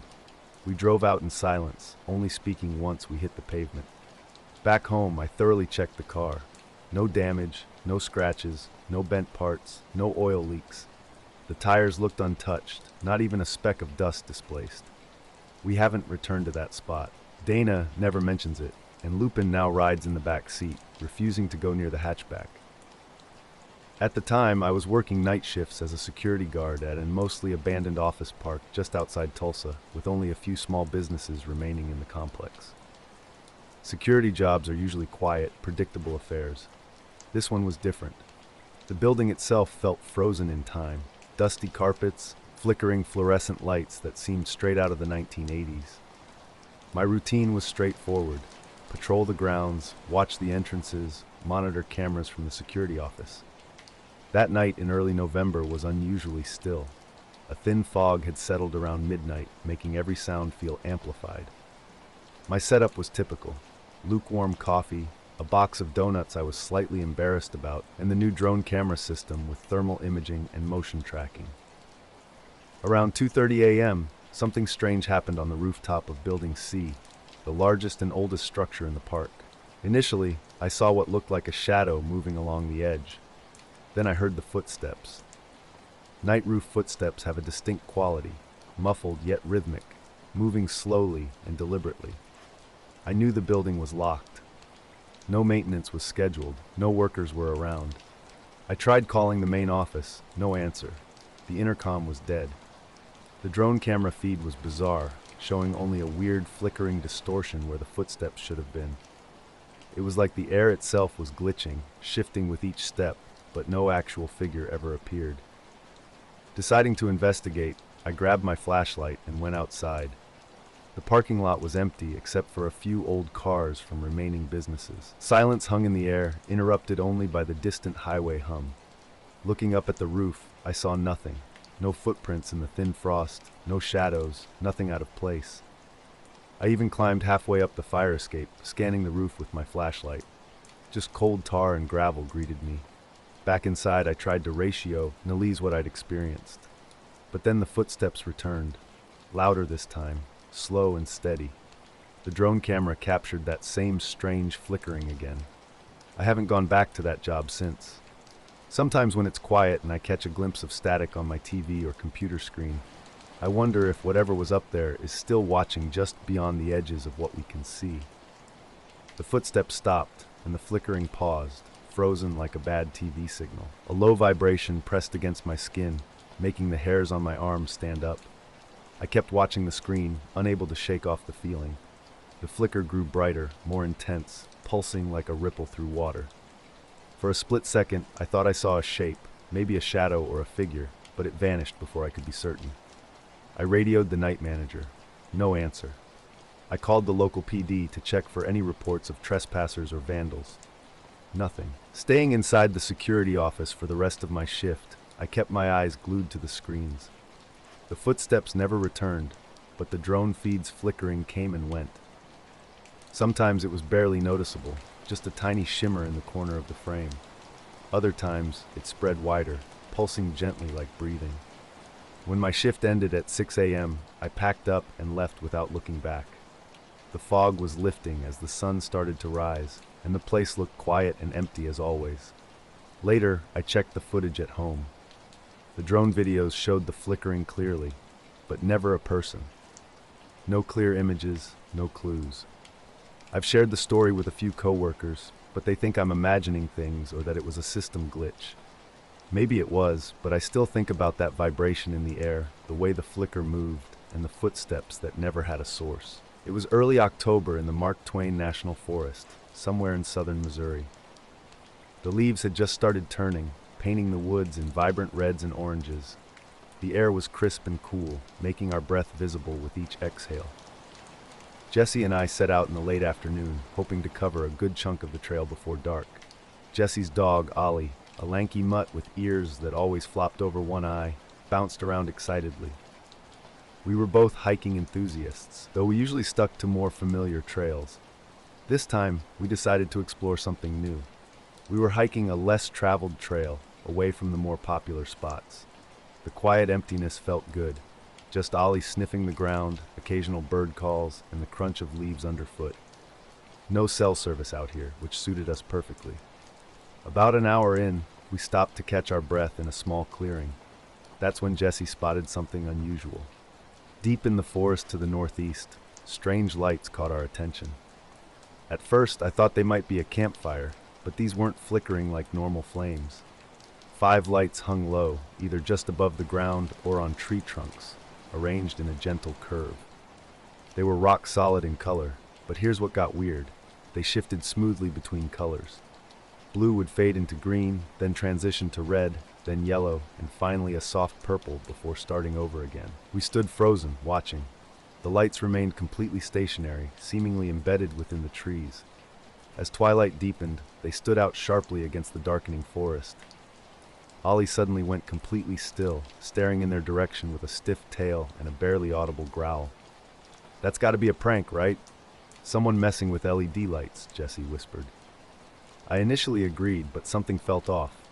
The color transitions were too smooth, programmed yet natural. No sounds accompanied the lights. No rustling, no voices, nothing suggesting human intervention. We watched for several minutes. The colors cycled steadily, calm and deliberate. I tried shining my flashlight towards them, but the beam barely penetrated the thick trees. The lights remained unchanged. "Maybe it's some weird wildlife thing," I suggested. "Bioluminescent fungus or insects?" Jesse wasn't buying it. No fungus glows like that, and bugs don't line up so perfectly. We were both unsettled, yet fascinated. The absolute silence around those lights was the strangest part. No crickets, no owls, no wind in the leaves. We followed Ollie as he darted through low branches after barking sharply. Jesse called out, but the dog didn't listen. The forest around us changed as we moved closer to the strange lights. They glowed softly, shifting colors in a mesmerizing, deliberate pattern. The trees looked different, their bark smooth and unfamiliar, unlike the rough oak and hickory we knew. Something felt off. The air was cooler, heavier, as if holding its breath. Jesse swept his flashlight across the cluster of lights, and something bizarre happened. The beam passed right through them, not reflecting or hitting anything solid. These weren't normal lanterns or glow sticks. This was something entirely different. We stood there for maybe 5 minutes, unsettled. Then we decided to head back to the trailhead. The sun had fully set, and the woods seemed to close in around us. Shadows curled under every tree. I kept glancing over my shoulder, feeling watched from just beyond the tree line. We were quiet, both trying to make sense of what we'd seen. Those lights haunted me. They moved with such precision, almost like a language or signal. But a signal to what? We brainstormed rational explanations, a secret research project, an elaborate prank, some unknown bioluminescent organism. Nothing fit. A few nights later, I returned alone. Nothing. Just dark trees and silence. Jesse and I haven't been back since. Even Ollie avoids the forest now, pulling away from the tree line whenever we get close. Sometimes I look at the stars, wondering about those lights. They weren't in the sky, and they definitely weren't normal. But the most unsettling part wasn't the lights themselves. It was the profound silence. The sense that the forest was holding on to a secret it wasn't ready to reveal. The overnight shift at WNLR wasn't exactly glamorous. Located in a weathered downtown building on the Oregon coast, the studio was a small, cramped room with peeling paint and a view of harbor lights struggling through the fog. My name's Daniel, but everyone calls me Dan. I'd been running these late-night radio shows for a couple years by then. The hours were rough, but the pay was decent enough. I enjoy the quiet. My typical show involved playing a mix of classic rock, blues, and random local music people would send in. I'd chat between tracks, share weather updates, and take listener requests. One night in early November, a thick fog rolled in unusually early. The air felt heavy with moisture, and the usual sound of waves against the docks was barely audible. Midway through my set, the phone rang. Nothing out of the ordinary. Listeners often called to request songs or send shout-outs. I answered without checking the caller ID. "WNLR, you're live with Dan," I said, expecting the usual response. Instead, something bizarre happened. A strange clicking sound erupted, sharp, rhythmic, almost like a mechanical Morse code, but slightly off. It lasted precisely 7 seconds before the line went completely silent. No voice, no background noise, just those mechanical clicks. When I glanced at the caller ID, something peculiar caught my eye. An unlisted number with the location showing as Pacific Ocean. I double-checked the screen, thinking it must be a system glitch or someone's idea of a prank. But the display remained unchanged. Attempts to call back were futile. The number was unreachable. Initially, I brushed it off as a technical anomaly. Yet those icks lingered in my mind, feeling deliberate, like an attempted communication I couldn't quite decipher. The rest of the shift passed without incident. No additional calls, no strange radio feed interruptions. Later at home, curiosity got the better of me. I started combing through old station logs and recent call records, searching for anything similar. But nothing matched that night's mysterious transmission. The radio station's late-night atmosphere was quiet and routine until the calls started. Each night, an unlisted number from the Pacific Ocean would ring, bringing with it a mysterious pattern of clicks that didn't sound quite right. At first, the calls seemed ordinary, but as nights passed, something felt off. The clicks weren't random. They had a rhythm, almost like a broken code. I tried searching for the number's origin, but found nothing. No ships, no records, just a blank space where information should be. My equipment began acting strangely during these calls. The mixer lights would flicker, static would crackle unexpectedly, and the wall clock would jump ahead by seconds. Time seemed to warp slightly, just for a moment. My boss dismissed it as a technical glitch, but I knew something more was happening. I started recording the calls, playing them back at different speeds. Each playback sounded subtly different, as if the sound itself was unstable. The clicks remained consistent, yet somehow changed. It wasn't fear that gripped me, but a growing sense of an unsolved mystery, something just beyond understanding, lurking in the ocean or hidden in the airwaves. Then one foggy night, something moved outside the window. It wasn't a shadow or a normal shape. The movement was too fluid, too slow to be anything I could easily explain. Something was out there, watching, waiting, a presence that defied explanation. Here's the rewritten text. Something strange was happening. At first it was just a ripple in the air that vanished when I looked again. But then other odd things started cropping up. The radio signal began acting weird, cutting out randomly before snapping back. Cold would seep into the room, like an invisible fog had crept inside. I told my friend Leah about it. She worked nights at a weather station and had been seeing unexplained radar blips over the ocean every night. These signals didn't match any known aircraft or ships. We compared our experiences, unable to make sense of what was going on. Then everything stopped. No more clicking sounds, no more signal glitches, no more weird movements outside. But the fog remained. I couldn't shake the feeling that something was trying to communicate, or maybe just playing with our signals. I kept a recording of that mysterious 7-second click, just in case it ever meant something. It happened on an ordinary Saturday afternoon while I was folding laundry. Ella, my 8-year-old, suddenly dropped her crayons and pulled out a piece of paper from her backpack. Her serious expression caught my attention. "Look what I drew," she said, sliding the paper across the table. It was a perfect circle. Smooth, plain, nothing like a typical kid's drawing of a spaceship. No windows, no wings, just a simple shape about the size of a small plate. "What's that?" I asked. "The thing I saw," she replied. It floated above the playground. Her school was just blocks from our quiet suburban home. The playground was completely ordinary, standard swings and slides. I tried to stay calm, knowing Ella had a vivid imagination, but something about her description made my stomach twist. "Tell me more," I said. She pointed at the circle. It was just hanging there, not moving but not touching anything, just hovering. I spotted something weird above the monkey bars. "Did anyone else see it?" She shrugged, suggesting no one was looking. But I did see it. This thing was massive, bigger than the slide. I tried to stay calm and asked her about details. What exactly did it look like? She frowned while remembering. No lights, no windows, just a perfect circle. It didn't spin or blink, it simply floated there. I probed her with more questions, wondering if she was making up a story, but she remained insistent. When she described it, her tone was neutral, almost matter-of-fact, like she was talking about an unusual cloud formation. Later that day, I checked the local school's website for playground security cameras. Nothing outside, just the standard indoor cameras. I called the school office, hoping to get more information about any strange sightings. Their responses were vague and non-committal. That night, the circle consumed my thoughts. Ella's description didn't match any typical flying object. She wasn't known for wild imagination or making up elaborate tales. The next morning, I walked her to school. At the playground, she pointed to the spot where she'd seen it. The sky looked completely normal, just sunlight filtering through thin clouds. On our walk home, she mentioned something else, a humming sound that only existed when the circle was present. "Like a low buzz," she said, "but inside your head."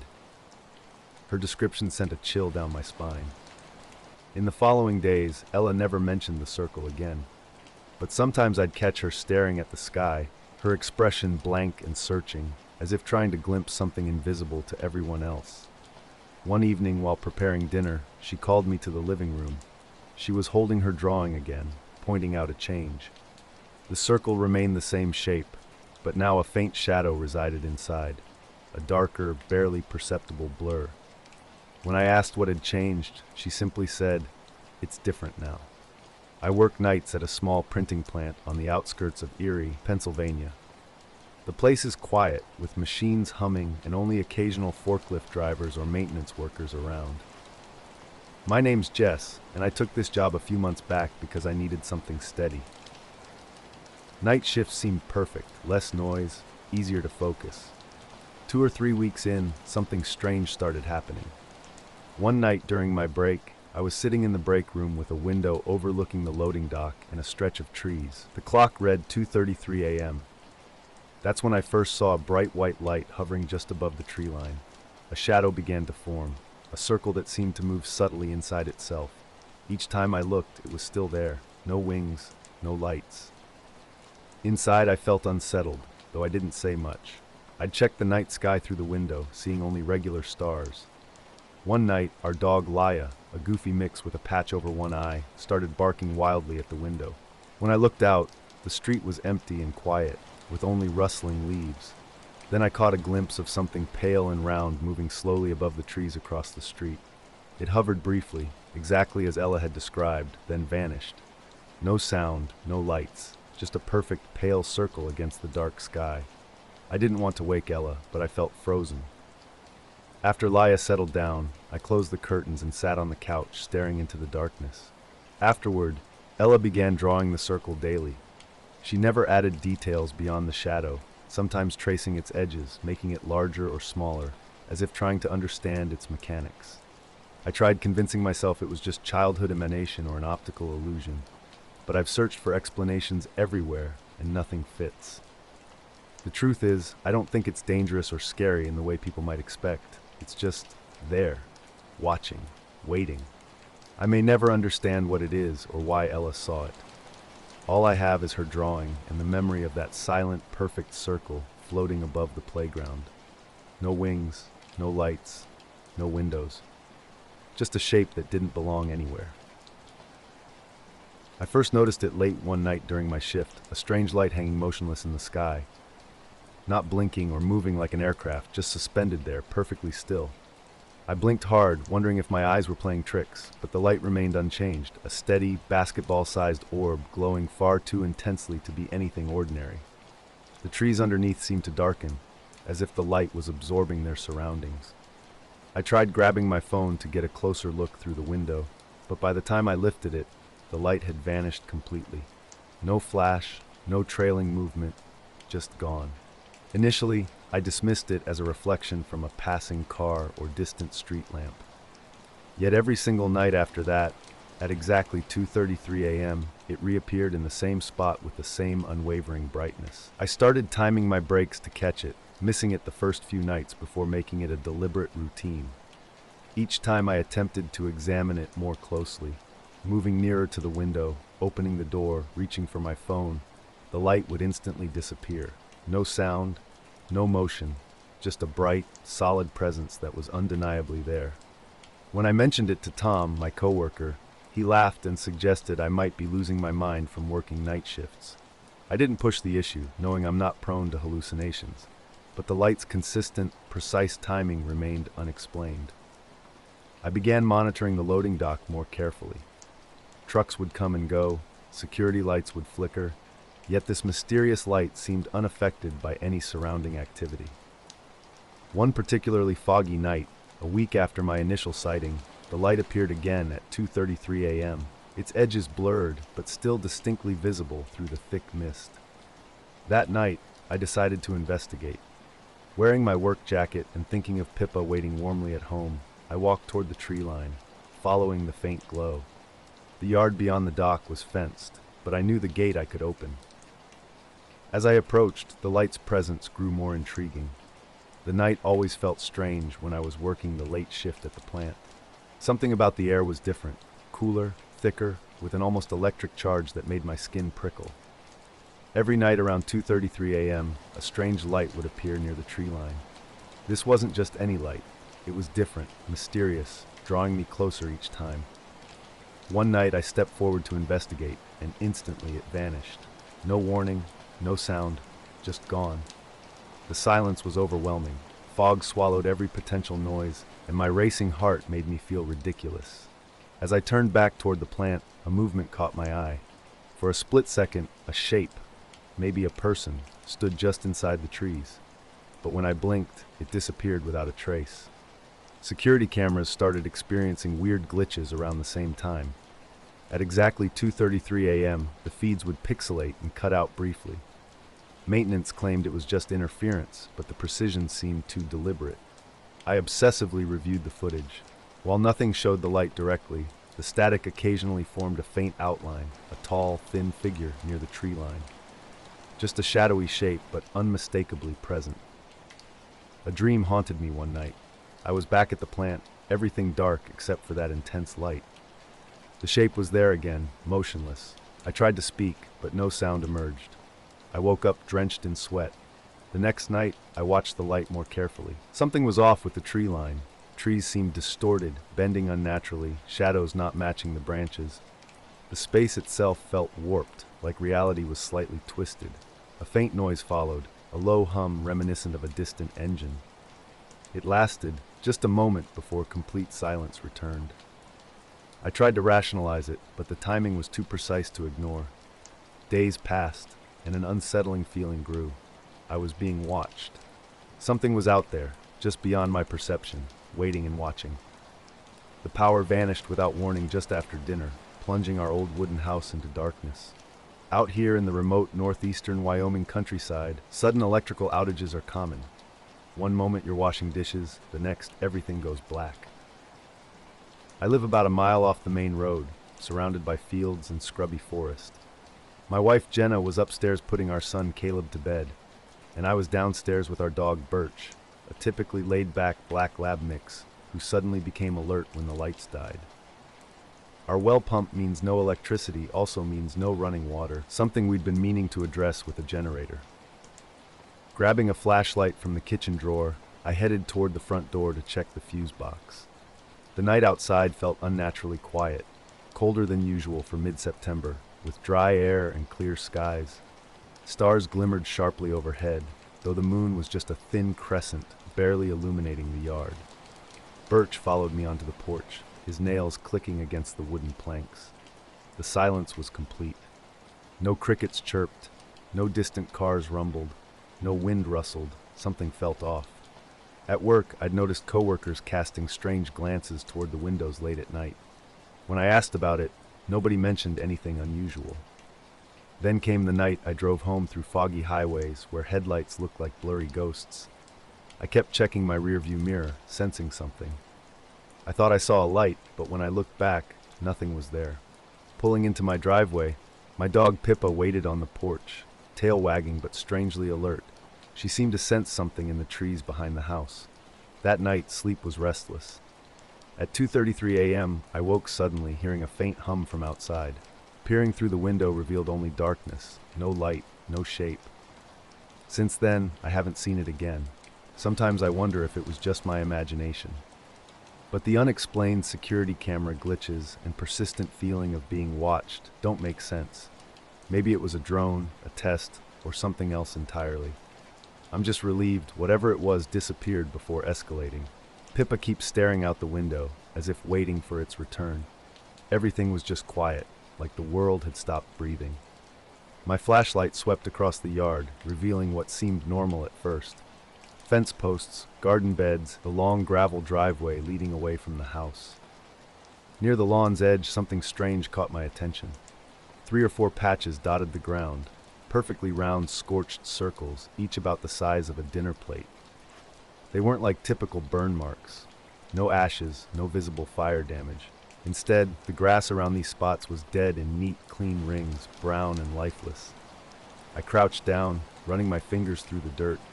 It was dry but felt intensely hot, as if something had burned hot enough to kill anything living in the soil. Oddly, these patches looked fresh. The surrounding grass remained green and healthy. Jenna came outside after I called her, rubbing her sleepy eyes. When she saw the circles, her face went white. "Did you make these?" she asked, her joke tinged with nervous worry. "No," I replied. "I just noticed them myself." Walking the yard together, we discovered more patches. 4 in the front, 2 near the woods, and 1 right by Caleb's old swing set. They formed an unsettling pattern that didn't make sense. Birch growled softly, staring toward the dark tree line like he sensed something we couldn't. We went inside to grab jackets and more lights to investigate the property. As we stepped off the porch, power suddenly returned. Lights flickered, the fridge hummed back to life. The outage seemed to have lasted only minutes, though we knew differently. Caleb was awake now, looking confused. When we mentioned the patches, he asked something that stopped us cold. "Are the circle people back?" He pointed toward the window. "They come at night," he said. "Mama says they make the circles." Jenna and I exchanged a silent look. That night, I couldn't sleep. Birch paced downstairs, scratching at the back door. When I finally opened it, the yard looked completely normal under the porch light. No new scorch marks anywhere. The next morning, I went out with a shovel and camera, determined to document these mysterious patches before they disappeared. The patches of scorched earth were getting closer, and I was keeping careful track. My notebook was filling up with locations and dates, each entry more unsettling than the last. One morning, I discovered a perfect circle right on the porch where I'd been sitting the previous night. Under the porch light, the dirt looked different, almost like it was being absorbed or pushed away. I'd first noticed these strange markings while taking pictures. The edges weren't just burnt. The soil in the center was compacted as if something heavy had pressed down evenly. Small indentations surrounded some circles, tiny holes no bigger than pencil tips, arranged in symmetrical patterns. When I showed the photos to my brother Pete, a mechanic who doesn't usually get excited about things, he suggested someone might have used a tool or industrial equipment. But the patterns were too precise for normal farm machinery, and we're isolated. The nearest neighbor is over 2 miles away. I walked the fence line with Birch, who seemed nervous. More scorched circles appeared just beyond the fence, spaced evenly like some kind of marker. I called local utility crews and fire departments, but no one had been scheduled to work in the area. That night, the power went out around 10 p.m. A soft wind picked up as darkness fell. Birch started barking toward the woods, a low, sharp sound. My flashlight beam caught something unusual, a pale, steady glow hovering just above the treetops, about 200 yards from the house. It wasn't a fire or lantern, but a diffuse, unnatural light. The glow pulsed once, brighter, and then dimmer. Birch tugged at his leash, clearly agitated. Suddenly, the house lights flickered back on, and the glow vanished instantly. When I told Jenna, she was too tired to pay much attention. Days passed, and the patches kept appearing, each one seeming to creep closer to the house. Something was definitely not right. I don't know how to explain this right, but I'm going to tell it like it happened because I'm still not sure what to make of it. It started last October, when I was out fishing on Clearview Lake, a small, quiet spot in northern Minnesota. Just a few cabins scattered around, surrounded by woods. I've known this lake since childhood, and I was out early, just before dawn, rowing my old aluminum boat. The water was glassy calm, with thick fog rolling in and sticking close to the surface. Everything felt muted, like being in a dream. My fishing gear and GPS were mounted near the bow, a handheld device I used to mark good spots and keep my bearings. A week into this strange experience, patches were nearly surrounding the house. Jenna was getting worried, but I couldn't figure out what it meant or who might be responsible. Birch, our dog, was more jumpy than usual. He wouldn't go near the woods and would sometimes freeze, staring at the sky like he could see something I couldn't. One night I woke up to a soft, steady humming, like electricity or a distant idling engine. Looking out the window toward the woods, the porch light flickered. Thick, fast-rolling fog obscured the landscape. Through the mist, I glimpsed tall, thin shapes near the tree line. They seemed to float just above the ground, almost shadowy. I blinked, and they vanished. The humming stopped, and the porch light steadied. I stayed awake, watching the yard and the patches. By morning, a new circle appeared near the back door, smaller than the others, but still perfectly round and scorched. I haven't touched it. These patches keep appearing, never in the same place twice, always perfectly circular and burnt. Birch won't sleep inside anymore and waits at the back door until I let him out.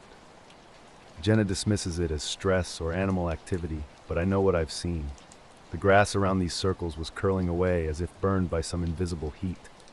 Whatever is happening, it's here and watching. And these circles, I don't think they're just burnt patches of dirt. They're something else entirely. I was out on Clearview Lake, drifting near the northwest shore, when something strange happened. My GPS started acting up, its screen flickering before zooming in on a perfect circular island about 200 feet across. I'd never seen this place before, and at first I thought it was just a technical glitch. After checking both my GPS map and Google Maps later, I confirmed there was no island in that location. Intrigued, I steered toward the spot. The fog was dense, limiting visibility to just a few dozen feet. My GPS kept the mysterious island marked, but the lake looked completely normal, flat water with no land breaking the surface. I circled the area, watching my GPS. The device showed a perfectly round island, but I saw nothing. No rocks, no logs, no debris. Occasionally, I caught a glimpse of a dark shape beneath the water's surface, but it would vanish whenever I tried to focus on it. Maybe it was just my eyes playing tricks in the thick fog. The GPS became increasingly erratic as I approached. The screen would freeze and then reset, and suddenly the island would disappear. The map would return to showing open water, leaving me bewildered. Just as I was about to dismiss it as a weird malfunction, my marine VHF radio started crackling with static. The static wasn't loud, but it had an unusual quality, a quiet hiss with rhythmic pulses underneath. No matter how I adjusted the knobs, the sound persisted. It didn't feel like normal interference. It seemed deliberate, almost purposeful. For about 5 minutes, this strange sound continued before abruptly stopping. That's when I noticed the fog had grown even thicker. The air turned cold and still, and the lake felt different, heavier, almost alive. Something was definitely not right, but I couldn't explain what. I was out on Clearview Lake. Everything seemed normal. No unusual signs. As I rowed back to the dock, a thick fog surrounded me, making the shoreline barely visible. I relied on my GPS to keep my course straight, but suddenly it flashed again, and the island reappeared. Same perfect circle, same exact location. This time, something was different. A faint shadow-like outline seemed to exist within the island. I blinked, and it vanished. Exhausted, I tried to convince myself I was just seeing things. Back on shore, I silently packed up my boat and gear. The fog still hung heavy over the lake, and the GPS island had disappeared once more. At home, I dove into research. Online maps revealed nothing unusual about that part of the lake. I even called the local ranger station to inquire about any recent lake formations. They sounded puzzled, stating the lake hadn't changed in decades. The next morning, I returned to the lake, hoping to spot the island on my GPS. No matter where I navigated, nothing appeared. Later, I examined the previous day's GPS data. The track logs seemed mostly standard, except for the island's appearance. The coordinates consistently matched the same key location, but the timestamps were peculiar, jumping forward and back, almost like a time hiccup. I'm not one to believe in strange phenomena, but something felt off. Software glitches or satellite signal errors didn't explain the radio interference, dense fog, and time anomalies. A few days later, I mentioned the experience to Marv, an old friend who'd lived near the lake for years. When I described the GPS island and weird radio sounds, he paused. "There's a spot out there," he said, "where compasses spin oddly and electronics malfunction. Locals call it the Stillwater Circle, a place no one can explain, existing on the lake for a long time. Boats deliberately avoid it. Curious, I asked why. Marv simply shrugged. Old stories, strange happenings. Folks say it's like something doesn't want you to see it. The next night, I returned to the lake, this time carrying Marv's old compass. The whole thing started on a Tuesday in Harland Ridge, my tiny Vermont town where everyone knows each other. I was sitting at my kitchen table when my wall clock suddenly stopped. No ticking, no movement, just dead at 3:17 p.m., like someone hit pause. This wasn't an isolated incident. By dinner time, my neighbor Susan reported her microwave dying mid-cooking, her phone screen flickering strangely, and her digital stove clock jumping between numbers. Across the street, old Mr. Rowe, Leadbet's grandfather clock, had stopped chiming on the hour. Usually chatty, he looked confused and uneasy this time. I initially thought it might be a power surge or transformer issue, maybe an incoming storm, but the sky was clear and cool for late summer. No clouds, no wind, nothing suggesting trouble. That night, the power flickered a few times without fully cutting out. I checked around town and found all the clocks were acting weird. Some had stopped completely, others jumped forward or backward. Later, out on Clearview Lake, the strange occurrences continued. Fog rolled in thick and cold as we cruised toward where an island had previously appeared. Our compass needle started twitching wildly, refusing to settle. Both my GPS and backup device froze up. Beneath the radio's soft static, I could swear I heard a faint rhythm. We slowed the boat and waited. The lake was utterly still, except for our idling motors. Eventually, the fog thinned and the compass stabilized. Looking down, I noticed the water around us had darkened, suggesting the lake floor was suddenly deeper. No island was visible. Marv quietly said, "Sometimes you got to know when to leave the water alone." We headed back, and our devices returned to normal. Since then, I've avoided that specific spot, still fishing the lake, but steering clear of what might be called the Stillwater Circle. I can't definitively say what I saw. Maybe a glitch, a fog-induced illusion, or something more profound. The radio static, the compass, the time distortions, they feel real enough to me. One thing's certain, something in that part of the lake doesn't want to be discovered. The town felt strange, and I wasn't the only one noticing odd things happening. At the hardware store, a customer shared how he'd mysteriously lost 20 minutes while working on his car. Looking at the garage clock one moment, then suddenly, it was almost lunchtime with no memory of the in-between. My own experiences were getting weirder. A few nights earlier, I'd been sitting on the porch with Luna, my scrappy little mute with bright eyes and a stubborn personality. We'd been hearing this low static hum around the neighborhood, like a distant radio with no actual station or voice. I looked up at the streetlights, which were flickering again. Luna suddenly froze, her ears perked up, staring down the road as if seeing something I couldn't. The static hummed louder. My arm hair stood on end. When I checked my phone, it read 10:03 p.m. Streetlights buzzed with electricity, then blinked out one by one, leaving the entire block dark except for a few porch lights. I could have sworn I heard something moving in the shadows beyond the trees, a soft rustling. Luna growled and tugged at her leash. I tried to calm her, saying it was nothing. But when I looked up again, the streetlights had returned to normal, as if nothing had happened. The static hum had vanished. Another friend told me her digital alarm clock had done something weird too, ringing in the middle of the night, then freezing at 3:33 a.m., never moving again. Earlier, about 3 days into noticing these strange occurrences, I'd experienced my own unsettling moment. Walking home late after my hardware store shift, the street was quiet with a light fog rolling in from the hills. My wristwatch showed 11:42 p.m. Suddenly, I realized I had no memory of getting from the street corner to my front porch. It was like I'd blinked and magically appeared, door key in hand. When I checked my watch, it still read 11:42. No seconds had passed.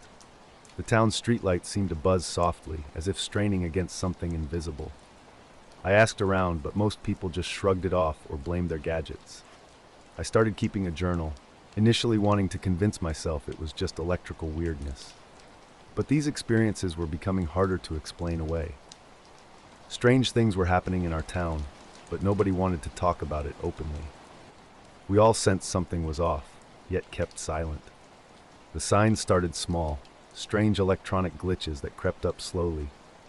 One night, I placed a voice recorder by my bed and caught an odd sound around 2 a.m., a low buzzing mixed with faint clicking that lasted about 20 seconds. When I woke up, my bedside clock was frozen at 2:02 a.m. A few nights later, Luna's barking woke me. I looked out the window to see an unnaturally dark sky. No stars, no moon, just a heavy blackness.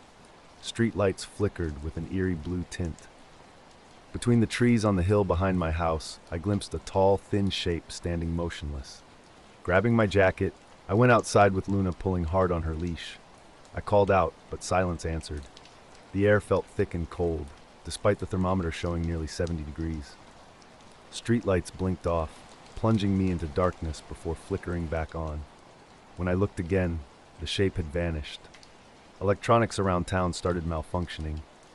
My neighbor's router died, her television stopped working, and her digital photo frame showed only static. Other residents reported car radios turning on by themselves or changing stations erratically. My own devices began acting up, phone battery draining rapidly, flashlight app flickering, laptop keyboard typing random letters unprompted. The missing time episodes grew longer. One afternoon in the garage, I suddenly realized it was dark outside. My watch showed 3 hours had passed without my awareness. Luna slept by the door, seemingly untroubled. A sense of anticipation hung over the town. People looked tired, anxious. Their eyes carried a weight of unspoken knowledge. One evening, sitting on my porch at sunset, I heard the familiar mechanical humming return. Streetlights buzzed unevenly, and shadows between houses stretched too long, reaching toward me. I started keeping my door locked, even during the day. Something was coming. Something was waiting. Luna was restless, pacing near the door. I'd just gotten home from my second shift at the plant, clocking out around 12:30 and arriving home a little after 1. My neighborhood was typical, a quiet cul-de-sac just outside Newton, Iowa, with old ranch-style houses and modest yards where people knew each other well enough to wave, but weren't overly familiar. My phone buzzed with a message, but when I unlocked it, there was nothing. Ju, saying a blank screen. Suddenly, the streetlights all blinked out, plunging everything into darkness. When they returned, their glow felt different, colder, almost sterile. A brief white flash from the hill behind the houses caught my eye, bright like a camera's flash, momentarily blinding me. Luna growled and pulled me inside. I closed the door and checked the house clocks. They were all stopped, some at strange times, others with hands spinning slowly backward. My heart raced as I stared at the black screens and frozen dials. At exactly 2:17 a.m., every electronic device in the house shut off simultaneously. Lights, TV, router, even my watch backlight went dark. The fridge made a weird chuffing sound and fell silent. 2 seconds later, everything blinked back on without any surge or flicker. Just off, then on. That night was calm, with clear skies and temperatures in the mid-40s. I dropped my boots by the door, poured some tea, and was unwinding on the couch. My dog Finley, a blue heeler mix, was zonked out on the rug near the sliding door. But the moment everything powered back on, she leapt up and bolted down the hall, wedging herself under the guest room bed, something she never does, as she's not typically a nervous dog. The next morning, everything returned to normal. Power worked, clocks ticked, appliances functioned as usual. People acted like nothing had happened, but I knew differently. Sometimes, during still nights with low buzzing lights, I swear I can feel time bending just out of reach, like the world momentarily forgets me. I don't know what it means, I just know it's real. A low rumble started maybe 5 seconds after something caught my attention. It wasn't thunder. This sound was deeper, steadier, more like standing near a big truck engine, except no engines were around. I opened the sliding door to investigate. Silence greeted me. Not just the absence of traffic or wind, but a complete stillness. No bugs, no night birds, no distant train whistle. Just this low hum emanating from everywhere and nowhere. The air felt heavy, as if holding its breath. When I stepped onto the cold concrete patio in socks, nothing moved. The neighbor's porch light across the street remained on, but something seemed off. Its beam wasn't reaching the ground normally, spreading like a vague blur, similar to a heat mirage, except this was happening at night. After about 30 seconds, the hum stopped abruptly. No gradual fade, just instant silence. Finley immediately started whining from the guest room. She was shaking and wouldn't come out, pressing against me like glue for the rest of the night. The next morning, I half believed I'd dreamed the entire experience. During our morning walk, the neighborhood felt different. Cordell was outside in her robe, staring uncertainly at the trees. She asked if my lights had gone out, mentioning her record player mysteriously started playing a classical album at 2:17 a.m. Mr. Alvarez looked equally unsettled on his porch, reporting his weather station had reset itself and his microwave clock was blinking. He mentioned feeling like a low plane was passing overhead, except nothing actually passed. When he described the humming, I realized I wasn't alone in experiencing something strange. The night started with an odd tension. Mango, my cat, was hiding behind the dryer and wouldn't emerge until noon. As I walked to the end of the cul-de-sac, 4 neighbors all mentioned the same bizarre time, 217. Their animals were acting strangely too. Mrs. Cordell's typically loud parrot remained silent until dinner, and the McKay's retriever had chewed through the laundry room baseboard. Curiosity led me to check my router logs when I returned home. Though I'm not particularly tech-savvy, it's an old habit from troubleshooting streaming issues. The log revealed a completely blank gap from 2173 to 2744, after which everything resumed normally. That evening, I set up an old Bushnell trail cam in the backyard, strapping it to a tree and pointing it toward the back fence. I was hoping to catch a glimpse of whatever might have spooked Finley, maybe a coyote or raccoon. For good measure, I left my phone on the windowsill recording audio between 2 and 3 a.m. The next day's review was unsettling. The trail cam captured 3 videos, but one stood out dramatically. Time-stamped at 2178 and lasting just 30 seconds, it showed the yard suddenly illuminated by 3 distinct cold light pulses. These weren't like lightning, no gradual flash and fade. Instead, they were quick and sharp. Tree shadows jumped as if something invisible passed overhead, moving in an unnatural way. The phone's audio was even more disturbing. At exactly 21:712, a sharp crackle like microphone feedback erupted, followed by a low, vibrating tone that continued for about 30 seconds. No voices, no machinery, just this strange sound, punctuated at one point by the faintest thump against the window glass. Sleep became difficult after that. Finley was equally affected, completely avoiding the back door. I had to move her food bowl to the kitchen. During the day, she'd stare upward, ears pinned, tracking something invisible to me. A week later, I printed a flyer and distributed it to every mailbox in our neighborhood. Did something strange happen around 2:17 a.m. last Thursday night with my phone number? The response was revealing.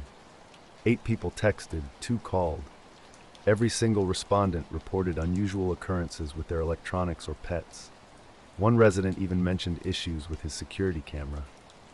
The neighborhood had been quiet, almost too quiet. My name's Jared, and I live in Cedar Grove, a typical suburban area with two-story houses, small yards, and streetlights that barely cut through the darkness. Neighbors mostly keep to themselves, and I'm not exactly the social type. A week ago, something changed.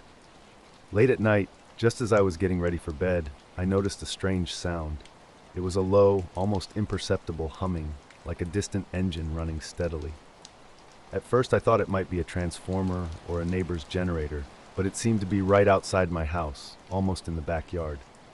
The first night I paused while brushing my teeth, listening intently. It was soft, barely audible. I walked to the back window and looked out, but saw nothing. No cars, no lights, no movement in the yard or trees. Just silence, except for that persistent humming. When I cracked the window open to listen better, the sound abruptly stopped, like someone had flipped a switch. I wondered if I'd imagined it or if it was just the house settling. But the next night, it happened again. The humming started around 11 p.m., just like before. I listened from my bed, then got up to investigate. I stepped into the backyard, and immediately the sound vanished. Nothing. I waited, hoping it would return, but it didn't. Frustrated, I went back inside and closed the door. Almost instantly, the humming started again, quiet but unmistakably present. I cracked the back door open to check if it was coming from outside. Once more, the sound disappeared. This strange occurrence reminded me of another bizarre incident in the neighborhood. Some footage had been corrupted, freezing at 217 and skipping to 218 with static in between. Clients living at the end of the street reported their fish tank lighting up like a strobe for no apparent reason. The power strip wasn't even on. No one saw anything in the sky, no flash or crash, but every clock was the same. Pets acted like the world was ending, and no one could explain the sound. It never happened again, not like that. Yet every couple of months, Finley still wakes up at 2:17 on the dot, staring at the seal, as if waiting for something. The humming would start after 11, a steady, low vibration that seemed to pulse through the floorboards. It wasn't loud, just an undercurrent that made me uneasy. Every time I tried to investigate, the sound vanished, as if it knew I was paying attention. I first noticed something was off when the humming cut out the moment the door opened.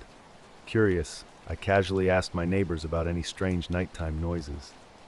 They looked at me like I was crazy, insisting the neighborhood was too quiet, just crickets and the occasional car passing by. Luna, my scruffy terrier mix, didn't seem bothered. She'd curl up on the couch while I strained to hear the mysterious sound. She never barked or showed any real signs of distress, which made me wonder if I was imagining things. One night, I decided to test the phenomenon. I left the back door slightly open and stood on the porch, listening carefully. The humming was faint but steady. As I moved into the yard, it instantly stopped. When I returned to the porch, it resumed. No other sounds interrupted the silence. No footsteps, no engines, nothing. Over the next few days, I tried sitting outside with headphones, hoping to block out or record the sound. Luna would get restless, pawing at the door to go back inside. She seemed irritated, almost as if she could hear something I couldn't quite grasp. Using my phone's voice memo app, I attempted to capture the elusive sound near the back door. Something was definitely happening, but I couldn't explain what. The humming existed in some inexplicable bubble around the house, defying all logic. I never mentioned the humming to my neighbors again. Whatever was causing it remained a mystery, dancing just beyond my understanding. I'd been hearing this strange humming for a while, but every time I tried to record it, the sound was barely audible. Just a faint buzz that could easily have been background noise or electronic interference.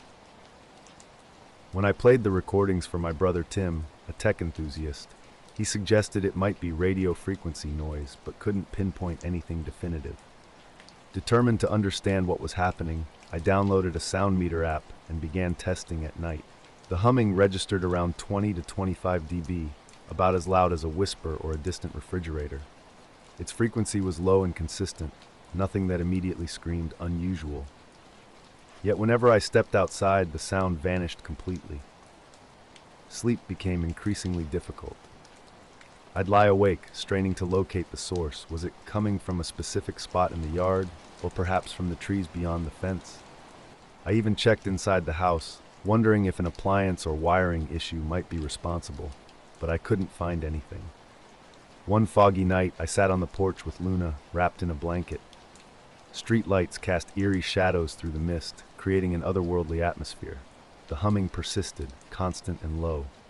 Suddenly, Luna tensed, her ears alert as she stared toward the yard's edge where the woods began. I followed her gaze but saw nothing. The fog obscured everything beyond the fence. An unsettling sensation crept up my spine. I felt watched. Luna growled softly and retreated inside without prompting. I remained on the porch for another half hour, the humming synchronizing with my heartbeat. At one point, I caught a fleeting glimpse of a pale light flickering between the trees, like a slow-moving flashlight beam. But when I looked directly, it disappeared. The next morning, I asked neighbors about any unusual lights or sounds from the previous night. Their responses were uniform, blank stares and no recollection of anything strange. Throughout the week, the humming continued unpredictably. Sometimes it started early, sometimes late. Occasionally, I could almost feel it vibrating through the house's walls. Other times, it was barely perceptible. Despite trying to distract myself with work and social activities, the sound lingered in my mind, a quiet, persistent mystery. Night after night, the humming haunts me. It's not loud or violent, but it unnerves me all the same. Last night, it happened again while I sat in the living room with closed windows. The sound was faint but unmistakable. I stepped outside into the cool night air, and instantly the humming stopped. Dead silence surrounded me, broken only by rustling leaves. I scanned the area. Nothing moved. No lights, no sounds, no signs of anyone nearby. Luna, my dog, slept peacefully on the porch step. After a few minutes, I returned inside and closed the door. Immediately, the low, steady humming resumed. I'm uncertain about its origin or purpose. No one else in the neighborhood seems to hear it, and it vanishes whenever I approach or step outside. I've kept quiet, not wanting to sound crazy. Maybe it's electrical interference, or perhaps I'm losing my mind. But on thick, quiet nights, the humming waits. Before this started, I wasn't a believer in strange phenomena. I've always enjoyed stargazing, but I never expected to capture unexplainable footage. It began a couple months ago on a clear, cold October night in northern Maine. As a photographer specializing in landscapes and nature, I'd recently gotten into night sky time-lapse photography. That evening, I set up my camera in the side yard of my Eastport home, just past the tree line. The air was crisp and slightly damp from the earlier ocean fog. I hoped to capture the Milky Way, or if lucky, the Northern Lights. I positioned the camera on a tripod and programmed it to take a photo every 10 seconds for about 4 hours. The next morning, I downloaded the images and began creating a time-lapse video. While scrolling through the footage, watching stars slowly traverse the sky and clouds drift by, something caught my eye. A peculiar shape appeared, oval-like, similar to a balloon or blimp, initially dark and almost blending into the night sky. The sky had been quiet for days until something caught my eye. A strange shape appeared in the camera frame, slowly rotating without any predictable pattern. At first I thought it might be a drone or a weather balloon, but then the colors started shifting in ways that defied explanation. Deep blue melted into an eerie green, then faded to a dull orange, cycling with an unnatural rhythm. No stars or planets behave like this, and no aircraft lights could create such an effect. I rushed outside to verify what I was seeing, but the sky looked completely normal, clear and undisturbed. My friend Lena, a wildlife biologist familiar with tech, suggested it might be a camera artifact or light reflection. Her explanation seemed reasonable, but the more I studied the footage, the less sense it made. Something was off. The next night, I set up the camera in the same spot, staying out longer to observe. Luna, my border collie mix, was unusually restless. Her sharp eyes darted around, and she kept sniffing the ground near the tree line. Around midnight, a low hum filled the air, the kind you might hear from distant power lines or a passing plane.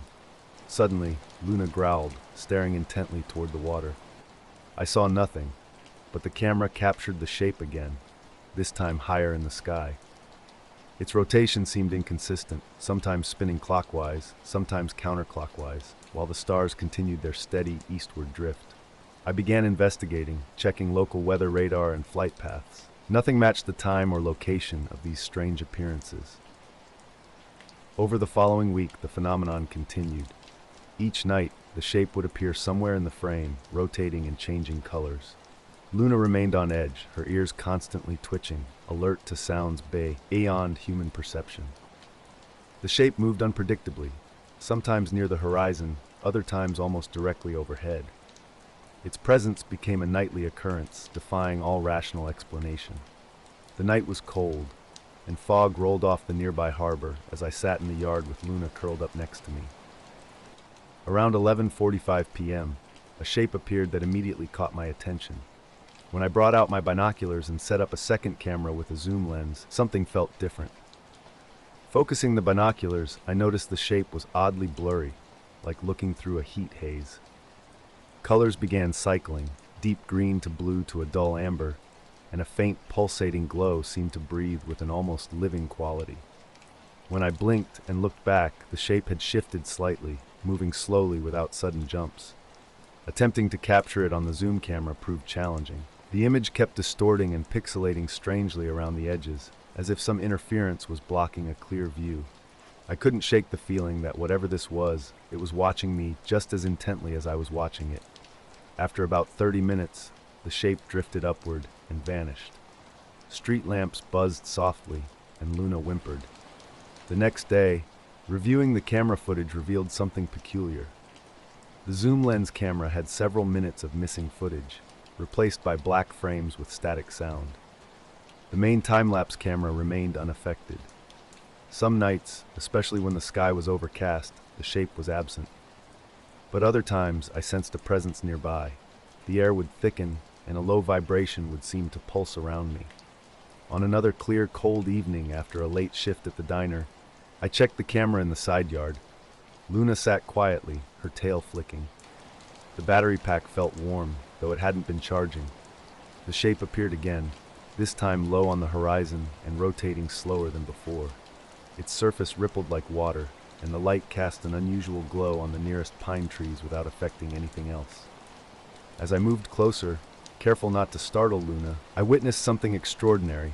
A small part of the shape flickered and became transparent, almost as if it wasn't fully present in our reality. I quickly snapped a photo with my phone.